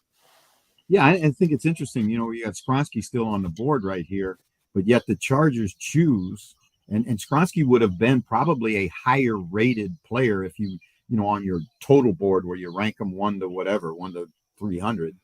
But I think this is a great pick. I think for every reason you talked about, to win the Super Bowl, you've got to win your division first, and to win that division, you've got to be able to cover. And this kid just adds another cover guy to that. To Brandon Staley's group of, that's a great defensive back room, I think, right there in Los Angeles. So, Michael? Can I just use my time to thank Mr. Hodgkinson here? Pro Football Network. If you need anything in terms of not just this year's draft, but next year's draft over the next few days, Pro Football Network, check it out. Search Pro Football Network. Ollie, is it O Hodgkinson 365? I've got that wrong on Twitter. You're at. Let us know. But a serious amount of work, effort, hard work that's been in voluntarily behind the scenes here over the last few weeks, and I know Jeff and myself, and for so many people that are listening, charting the UK, Ireland, Germany, this podcast. So thank you very much. And what's your plans on Thursday night? Are you just going to take it easy or what? Take it easy. So we'll be thank you for that. It was rather too much. It's been great last year, spending a bit of time with you guys on the run up to the draft. Being able to chat football, it's been great. Thursday we'll be grading the picks as they come in live for Pro Football Network across Thursday, Friday and Saturday, all 7 rounds, every single pick graded live between me and a couple of other guys. Bit of a college slant in there as well with some college related content, college and draft crossover related content. So yeah, it's gonna be an extremely busy week. Very much looking forward to it. I wouldn't have it any other way. Ollie, thank you very much. You've done a phenomenal job as always. It's always great to have you on the show. And then when we get post-draft, we're going to do some draft rewind with you and look at the picks and kind of really jump into some of the the drama and the things, the head scratchers and the oh yeahs that we're going to get. And I think there's going to be plenty of it this year as well. I think it's going to be a very chaotic draft. I think you can look forward to a lot of shocks and surprises. You have to wear that suit this year. All right, brother. This next one. You have to bring it. Thank you for being with me. Thanks, Ollie. for having us, See you, guys. man. Speak to you later. All the best. Bye-bye. What a man. Mikey is what a man. He's the best. You've he went is the from best, and he always but Jeff, you've went from a seasoned veteran in draft knowledge to me now, so it's good. I'm just glad your Wi-Fi's holding up here, man. As we go to pick 22, Baltimore Ravens. Do you want to guess who's doing the pick for 22 at the Ravens? I tell you what, if you're the Ravens now, right? You still Yes. got some questions at that quarterback position, you know, and Hendon Hooker is out there at this pick. Do you go quarterback? Now he's coming off a knee injury, but he received an awful lot of buzz in the second half of the draft process. So let's look at who the Ravens select. Let's do it. Here is the Ravens pick. Shout out as I shout out to my wife for making a cup of tea. She asked me, Jeff, what is the People's Draft? And I said, well, aren't you missing out, my friend? Pick 22, the Baltimore Ravens. Hi, this is Ben Mortimer from MVP Travel and Touchdown Trips, and I'm representing today the Baltimore Ravens and the UK Ravens in the 22nd pick of the 2023 People's Draft. And with that pick, the Baltimore Ravens select Jordan Addison, wide receiver, USC. Oh, and book a trip with us this year. Let me before we talk about Jordan Addison, let's talk about Touchdown Trips because they are the best. And I've had an opportunity to go to New Orleans with them, to watch the Ravens and the Saints. It was a tremendous experience. They do a phenomenal job. Mikey, we were at the Super Bowl with them. Ben is a true NFL fan. Their bespoke trips are better than anybody's. I challenge anybody to tell me different. And certainly we look forward to working with them again in the future. This is an interesting one. Addison was recorded, Jeff, after Odell Beckham went. Sorry, I should just say that was recorded only a few days ago. So he wants. I know this is interesting because you think about this. They're doing everything in their power to do what? To get Lamar back. Yeah, to get Lamar back, right? You don't give a guy coming off of an ACL, even as good a player as OBJ, 15 guaranteed, right? 15 guaranteed, 15 million. I'm talking about guaranteed. And now you go out and draft another receiver, a guy that a lot of people said was the best receiver in the draft with your first pick. You're telling that quarterback who's still out there in free agency, hey, listen, we're setting the table for you. New offensive coordinator, new offense, new receivers for you. Why don't you get your butt in here and let's make some, let's win this division. I think it's a great pick. I like it. I will echo what you said about Ben and Touchdown Trips. This is not a sales thing, folks. We're just saying this ourselves. I went to WrestleMania with them a few weeks ago for MVP Travel, same company. Great people, family-run company, very, very decent, down-to-earth people. I have a lot of time for them. I recommend anyone that is watching or listening to this, check them out if you want to go to a game this year. Maybe Jeff will be there, who knows? But we'll hopefully be at the party in Vegas if we're invited. I don't know, Jeff. I mean, will we be invited? I don't know. We'll see. I'm joking. Fair play to Ben for that. So the Vikings are up next. Now, I was telling you on FaceTime a while ago I didn't have a video, but I've got a video. It's not edited, so it's going to come in the middle of the screen. But are you up for this video with the Vikings? Yeah? Let's look and see who the Skoll brothers up there in Minneapolis, Minnesota pick with their first rounder. This could be a real edit situation, so just bear in mind. Here we go. Skoll NFL fans, the UK and Ireland Minnesota Vikings fan club here, and with the 23rd pick of the 2023 NFL Draft, the Minnesota Vikings select Keon White, defensive end, Georgia Tech. Oof. Keon White out of Georgia Tech, defensive end, productive college player, upgrades a Viking defense that needs a serious upgrade, particularly on, when it comes to rushing the passer. I thought the Vikings would go defense with this pick. I didn't suspect it was going to be Keon White, but Keon White, you watch him play and he is an impact player. He got lost in a bad situation at Georgia Tech. I think he's a good football player. I don't know if he's a first rounder, but certainly if you're the Vikings, he's going to upgrade your defensive line room. And a really interesting season for the Vikings, outside of the fact that their whole division's been turned upside down in the last 12 months. They have a serious opportunity now. If they can, it'll be intriguing to see how the Detroit Lions play, Jeff, down the stretch this year. But you would presume that the Vikings, in my opinion, are going to be up there at the end of the season. I think that they'll win the division as of right now. This is a guy that can come in, but he really needs to work with different coaches in Minnesota if needs be to try and improve and get to his full potential. But he's got the strength, he's got the power, and he's got the drive to succeed in this league, so it'll be interesting to see. I don't know who we got next. Who is next, Jeff? Have you got a big board sitting there? Or have you got like a massive... I'm joking. The next team is...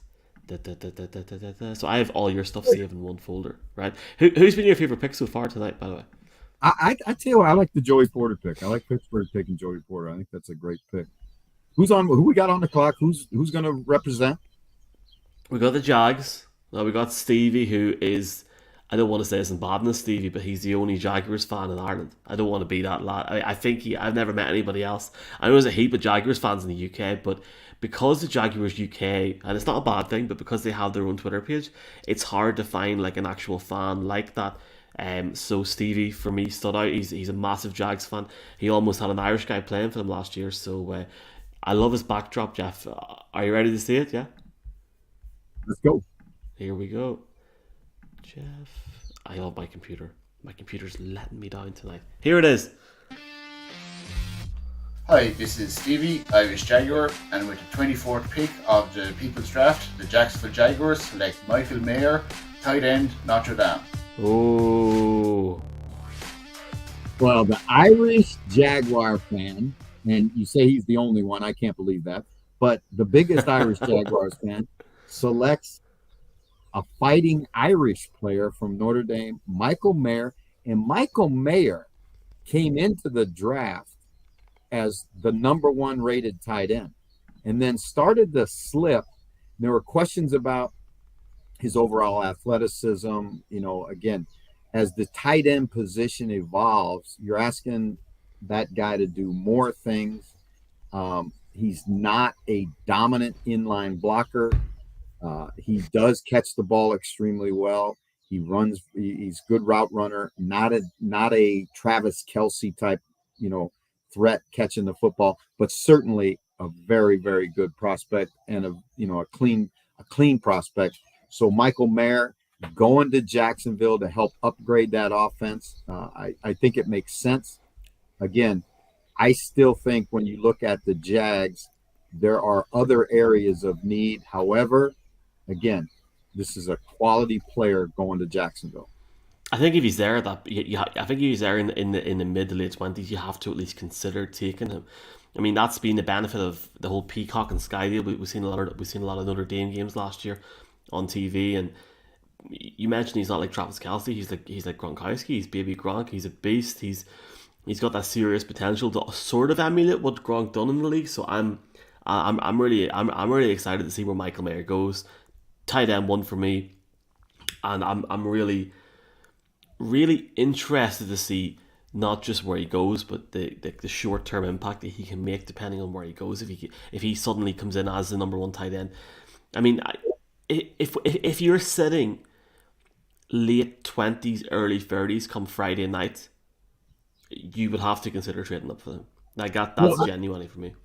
I don't know if I'm trading up for a tight end. I just really don't, especially one like Michael Mayer. I think he's a good football player. I'm not downing the guy, but I think when you're at this point in the draft and you're at Jacksonville took a quantum leap this year, right? And when you look at that football team, there are still areas where they are going to need to get better. And in my mind, you look best player available at this point. Now, they may feel Michael Mayer is the best player available at this point. And if they do, then you got to get him in and you got to feature him in your offense first. The baby Gronk comparison, I think it's nice. It's, as you say, it's nice crack, but this guy ain't Rob Gronkowski, right? I mean, nice crack. Rob Gronkowski is a Hall of Famer. I don't see Michael Mayer becoming a Hall of Famer, right? Now, Notre Dame has put some good tight ends into the National Football League. There's no question about it. I think he's more of a Kyle Kmet type of player. And, again, we'll see how that folds up. Who we got? Serviceable. If he is like Kmet serviceable, he could play well for the Jaguars. Thanks very much, Steve, for that. We have got the Giants up next. We've got Kevin from Big Blue, UK and Ireland. We've also got your dog as well. I meant to say that to Ollie. That was my favourite moment of this off season so far, when your dog went mental. Oh my god, that was the best moment of my life. Right, here's Kevin with the Giants pick. Not many to go now, Jeff. Here we go, 25. Hi, I'm Kevin from the Big Blue UK and Ireland podcast. You can find us on all the usual podcasting platforms, as well as on our YouTube channel. Just search Big Blue UK and IRL. So, without further ado, with the 25th pick in the People's Draft, the New York Football Giants select wide receiver Quentin Johnson, TCU. Johnson gives the Giants and Daniel Jones what they've been crying out for, a playmaker on the outside.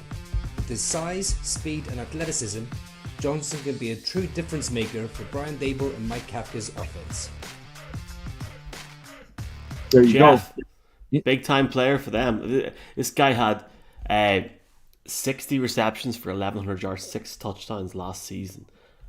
Another target for Daniel Jones. Guy can make deep plays as well. No question. This kid is everything that was advertised. He is big. He is strong. He has playmaking ability. He has better than average long speed. You watch him at TCU, and he had the ability to take over games when they needed to play outside. They were able to just throw the ball up and he'd go get it. He has size, strength, all the things you look for in an NFL wide receiver. Great pick by the Giants. Another upgrade in an area where they needed the help. Daniel Jones was throwing to, not a great wide receiver core last year. This kid will be an instant upgrade for the Giants, and I think it's a really, really smart pick. The guy that Ben picked, Jordan Addison, I'd like to see him in New York as well. You could almost see Michael Mayer going there as well. It's a really intriguing pick for New York because they've got that wide receiver, tight end. If they find that value at that point in the draft, and that's what makes this kid interesting to me, especially to the Giants. He's big enough. Now, I'm not saying they're going to put him as an inline tight end, but he is big enough to play that role in that offense. All right. Roy Fitzgerald. Hi guys. Yeah. Let's Roy Fitzgerald. Hi guys. Relative new NFL follower from Ireland. Can I ask you where you think the Kansas City Chiefs will use their pick? Will it be defense or offense? All I'm going to say to you, Roy, is hang in there because we're getting to it. It's funny because, we will talk about it. Obviously, thanks, Gurmy and Margaret, Roy, for your question. They could pick either, couldn't they? Let's be honest. You're going to love this pick, Jeff. You're going to love this. Cowboys. Who do you think is making the pick? Fred Flunk. No, it's not. It's not Fred Flunk. It's not Fred Flunk. I won't lie. It was a blow to see Michael Mayer go to Jacksonville, just 2 picks ahead of us. And yet, I find myself with an unbelievable player with freakish talents falling right into our laps at a position that Dallas needs to fill. Standing 6'7", weighing 264 pounds, he's a mauler in the run game.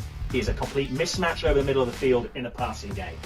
With the 26th pick in the first round of the 2023 NFL Draft, the Dallas Cowboys select Darnell Washington, tight end, Georgia. Oh, baby. Oh, baby. Hey, is that a reach, Jeff? If it wasn't Fred Flunk, then it had to be Richard Graves because those are the 2 biggest Cowboy fans I know. And I'm going to tell you something. Is this a reach? Yes. Could it be a great pick? Yes, because this guy is unique. I mean, he is a gigantic tight end. Now, when I say, is it a reach? Here's the reason I say it. He really wasn't featured at Georgia, right? And the reason it wasn't because he can't make 43 targets last season. Yeah, he was. They have another tight end at Georgia, young kid at Georgia that is maybe the best tight end in college football. So he was behind another guy, and his role was different at Georgia. He was a, run blocker first. He will knock you off the football. and he has the size to block defensive ends one-on-one. That's a really rare skill right now in the NFL for tight ends. He runs better than people think he does, and on occasion you'll see him. There's a play in the national playoffs where he catches a ball in the flat and hurdles the defensive back who's coming to tackle him. Defensive backs do not want to see this guy in the open field. I think this is a great pick. They're trying to replace Dalton Schultz. And again, Richard Graves, great job, Richard, picking for your Cowboys and taking maybe, what some people say was one of certainly the top 3 tight ends. This is a good tight end class and one of the top 3 tight ends in the draft. Big up to Graves. I texted him. Within 30 seconds, he was back to me going, I'll do it. He was happy to do it. Great to see Richard again. Hopefully we tour the Emerald Isle again. Let's see what happens with that, Jeffrey. We got the Bengals coming up next. Who Dey UK. Great. Honestly, one of the first groups that I worked with, even as a fan 4, 5, 6 years ago, was the Bengals group. And Jamie and the guys there are very, very decent people. And Jamie is a big Sheffield United fan. He's hurting this weekend after losing yesterday, but he was more than happy to make this pick. Interesting selection, just where the Bengals are, Jeff, and how close they are in terms of winning or getting to another Super Bowl. Here's the pick. Hi, I'm Jamie from Bengals UK at @Houday_UK, and with the 28th pick of the 2023 People's Draft, the Cincinnati Bengals select Kalijah Kancey, defensive lineman, pick. Woo! Jeff, Ooh. Guess who missed the pick? This guy here. We'll put the Bills up in a second, but that's the Bengals pick. I'm so sorry to all the Bills fans. I've been editing this for the last week. That's a hell of a pick for the Bengals, yeah? This is a guy that, he's a little bit of a lightning rod. Kalijah Kancey, if you watch him play at Pittsburgh, I mean, he is dynamic. And, the immediate comparison everybody's going to make is to a former Pittsburgh Panther, Aaron Donald, because they're undersized defensive linemen that are incredibly quick. He is almost unblockable in college football. This, to me, would be a reach pick. I thought certainly Canty would be a 2nd or 3rd rounder. And I think when you look at the Bengals, this pick, I still think you got to help Joe Burrow. You got offensive line needs. And, when you look ahead of what's coming down the road for the Bengals, absolutely, they can't keep everybody, right? They're probably going to miss. They're probably going to get rid of Joe Mixon. I think that's what I hear. What's T. Higgins' future? When those guys start making money, you got to be able to fit them all in. I thought they might go a receiver here because there's a lot of good receivers still on this board. But again, if you say just from a pure impact standpoint, what he did as a college football player, this kid is worthy of a 1st-round pick. Yeah, and Jeff, he hasn't made any top 30 visits, which is intriguing. So it is a bit of a reach for a pick, but appreciate the lads getting in. It would be an interesting pick to get him. Let's just go back to that game in Buffalo. Let's just go back to that game, and we'll not talk about the results. But there were many times, especially that game in Kansas City soon after it, where you could see the flaws on that offense with Joe Burrow and the protection. He needs as much help as he can get, as does every team, of course, but they need to try and fix that now. If you get a guy in now that, especially with an offensive tackle, and we still have Skoronski on the board here at the minute, you get a guy in on his minimum contract for 3 to 4 to 5 years. I agree with you. Like, if Skoronski's on the board here, you got to go Skoronski if I'm Cincinnati. Now, again, if Skoronski's not on the board, which I don't think he will be, then you're going to take, in my mind, and their receivers are out there. And I know there's some people say this ain't a great receiver class, but still there's some good players. Flowers and some of those guys are really, really good football players. So let's see where we go from here. So should have done the Bills last time. It's my bad, Jeff. I apologize. Bills Mafia. I'm sorry, it's been a long week. But saving the best for 27th. We got 3 more after this. This is 27th. Bengals are 28th. Here's the Bills pick. Hi Jeff, Matt from the UK Bills here. What a hat. With the 27th pick, in reality we would be trading down, but for the 27th pick in the People's Draft. The Buffalo Bills select Zay Flowers, wide receiver out of Boston College. Let's go Bills. See you all in London. Could you imagine if Zay Flowers went to the Bills and then they have another offensive weapon there? Like, that would be... Well, I think this pick makes sense, right? If Zay Flowers, and we just talked about the receiver talent available, Zay Flowers fits this offense. He's a more explosive Cole Beasley. He's a guy that can make plays in the slot. He'll be very difficult to handle. He was a dynamic guy at Boston College. Not big, but did a great job of getting himself in shape. I mean, his physical transformation during the offseason part of the selection process was incredible. You put the tape on, and a guy makes people miss. He, is great after the catch. He's a dynamic, explosive route runner. Zay Flowers would be a huge get for the Bills because, again, another guy that can go in and play in the slot. And like I said, he's a more dynamic Cole Beasley. 11% drop rate. Is that an issue, or am I just being picky at this point? No, I don't think you always, anytime they drop one is an issue. But I just think that what you see with this kid is just too much. There's too much good footage, too much good film. Him, in the ACC is a good league. It's full of good defensive players, and you see him in that league excelling. I think he's going to be a good player in the National Football League, and would be a great player for the Bills.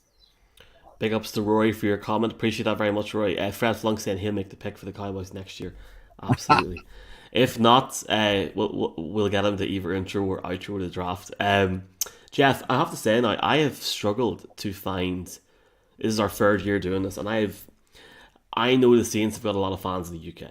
I was at the game this year, and I know they have a lot of fans, but they haven't got like as big a UK presence or like a big as social presence online as other teams have, and that's just me being honest.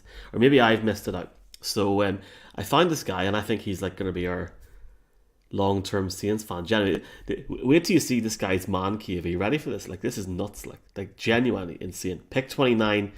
3 more to go because the Dolphins messed up. Here's the Saints. Hey coach, Dan here, aka Procrastinators. I'm coming at you from the New Orleans Saints UK fan cave. And now, with the 29th pick of the 2023 NFL Draft, the New Orleans Saints select Peter Skoronski, offensive tackle, Northwestern. Who there? Great pick. And I'm going to tell you something. If Skoronski is there, the New Orleans Saints will sprint to the podium. That pick will get made so fast you can't believe it. I love this kid. He's got position flexibility. He played left tackle at Northwestern when he had to and was flawless. I think he's more of a guard. He's great technician, really, really, really good football player, and certainly I think will go much sooner than this on draft night. But if this is the case, then the Saints get a big upgrade in their offensive line. Young kid that's going to play for a number of years, as long as he can stay healthy and has great cap numbers for you. Now, let's talk about that fan cave. Man, I thought I was on Bourbon Street. I mean, that is big time right there. So great shout out to you, man. Thank you so much for making that pick for your beloved Saints and Saints fans. Let's rally up a little bit in the UK.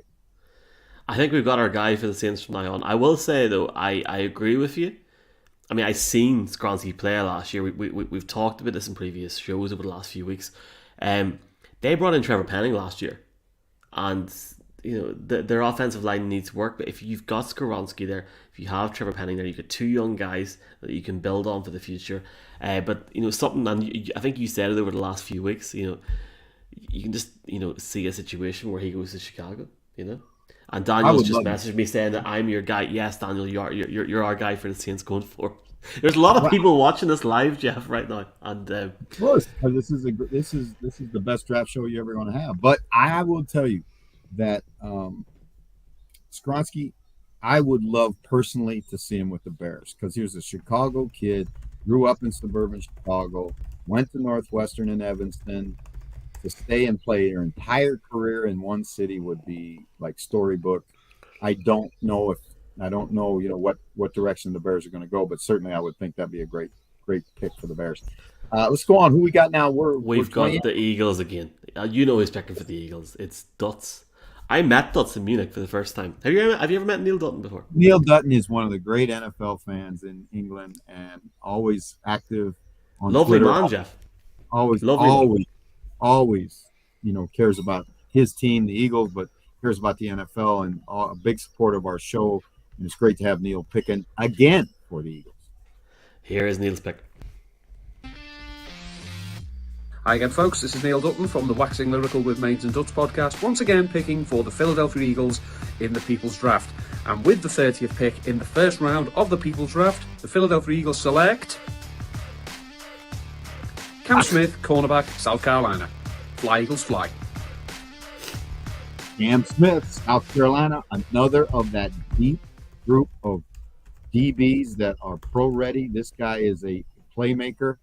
Again, you're talking about he's an easy guy to evaluate and an easy guy to like because he's playing against great competition week in and week out in the SEC. Yeah. Some of the best receivers in the game. And he certainly is a guy that makes a huge impact, can play press, can play off, can play man, can play zone, great ball skills. I think this is a really good pick. The Eagles, obviously, it's a wealth of riches in Philadelphia, and have an opportunity to improve that secondary room. A young kid to come in and learn from some of those veterans. I think this is a great pick by the Eagles. Great pick by Neil Dutton. Nasty player. Nasty. He'll bring a bit of that pizzazz into the team as well, which is going to be good to watch. Had a better 2021 than 2022. Some missed tackles on tape over the last year, but that's just me being picky, Jeff, isn't it? That's why I'm not making the picks. Some of those reasons he missed those tackles is that nastiness you talk about. I mean, you don't want to hurt. You don't want to tackle. He wants to hurt you, and sometimes he'll play a little out of control. But you certainly would love to rein him in rather than push him. So I think that you're right. I think this kid's got a chance to be an impact player in Philadelphia. We've made it to the end. Do we have to show the Chiefs pick? I'm joking, but we have made it to the end, Jeff. This has been good crack. We have got, of course, the biggest fan group for the Chiefs in the UK, Ireland, Europe, the works, our heads abroad. Neil Blair, an Englishman living in Dublin, I'm led to believe. If I've got that wrong, Neil, I'm really sorry. Is going to make the pick for the Chiefs at 31. Are you ready, Jeff, for the last pick? Let's hear it from the Kansas City Chiefs. Hi, this is Neil from Our Heads Abroad at KC Chiefs _UK. With the final pick of the first round, the Super Bowl champion Kansas City Chiefs will take Anton Harrison, offensive tackle, Oklahoma. Anton, do you like that pick? This would be a reach pick to me in the first round. Do I like the pick? I think the kid is a very good player. He's one of the better offensive linemen in this draft. I saw him as a second round pick. This would be a little bit of a reach, but again, Andy Reid was an offensive lineman at BYU. He came into the league, obviously he understands offensive line play. They've always done a great job of drafting offensive linemen. They took Creed Humphrey out of Oklahoma, one of this kid's teammates, a couple years ago. And people said, well, they overdrafted a little bit on Creed Humphrey, and I think Creed Humphrey's a Pro Bowler. So, again, it's hard to argue against Brett Veach and Andy Reid when it comes to offensive linemen because they certainly know their stuff. But, again, I would be a little bit surprised that this kid's available. The Chiefs, to me, with the first round, are always looking to stockpile weapons and, put good young players around Patrick Mahomes. But, again, that's why this is the great show that it is, and that's why the draft is what we all love. Ian Farrell, thank you. Great show, lads. Everybody that listened, everybody that tuned in, everybody that had a take, everybody that had a comment, we appreciate you very much. And I want to say this to everybody that is listening. This is a incredibly hard thing to do. When you're trying to, organize all these picks and all this film and all of these things, and it all has to really get done in the last week, in the last 4 or 5 days leading up to the draft, because there's so much drama with the draft. Michael, I gotta give you a public, shout out. You did a fantastic job again. and we'll continue to upgrade. We'll have a ticker for you next year, and we'll get out a series of tweets that will tell you who the top 31 players according to the fans in the UK are, and we're going to get that to you real soon. But until that time, Michael, when are we going to talk football again? I will put that out tomorrow night as like a standalone thing for people. I'll try and put a video out on your Twitter, Jeff, of each video of each team, and I'll tag each fan group or person. So thank you very much for everyone that took part, whether you were a fan, individual, whatever. I think it really sort of went up a level this year in terms of fan interaction. And you know what? Actually, I appreciate that, Jeff. But it was easy because people want to do it. They know what it is. They're happy to do it. They're happy to be involved. We're back on Thursday night, man. If you're still doing this, I mean, I'm going to put a big announcement on Thursday. Like, it's Thursday night we're going to do the first round of the draft, and it'll be a lot of fun. I think that we'll be doing it and critiquing, the guys that do it for a living, and certainly that doesn't make them experts, because every year there's first round busts. So it'll be fun to kind of analyze each pick, grade every pick as it comes across for both the Jeff Reinebold Show and Pro Football Ireland. We will be live, obviously, from around 11:50, properly live from around 12:40. There's going to be preset interviews. Those will be announced in the next few days, and we will be live with Sky Sports coverage. So whenever the pick is read out in Sky Sports, we will talk about it there and then. So if you are streaming something, please do be aware of that on the night. You can pause it, and if you use YouTube, the link's already there. Just search Pro Football Ireland. There's people commenting, see you on Friday night. Everyone's, we'll be in Dublin on Friday night. Jeff won't be there because it's €1,600 to fly him over, and it takes 29 hours.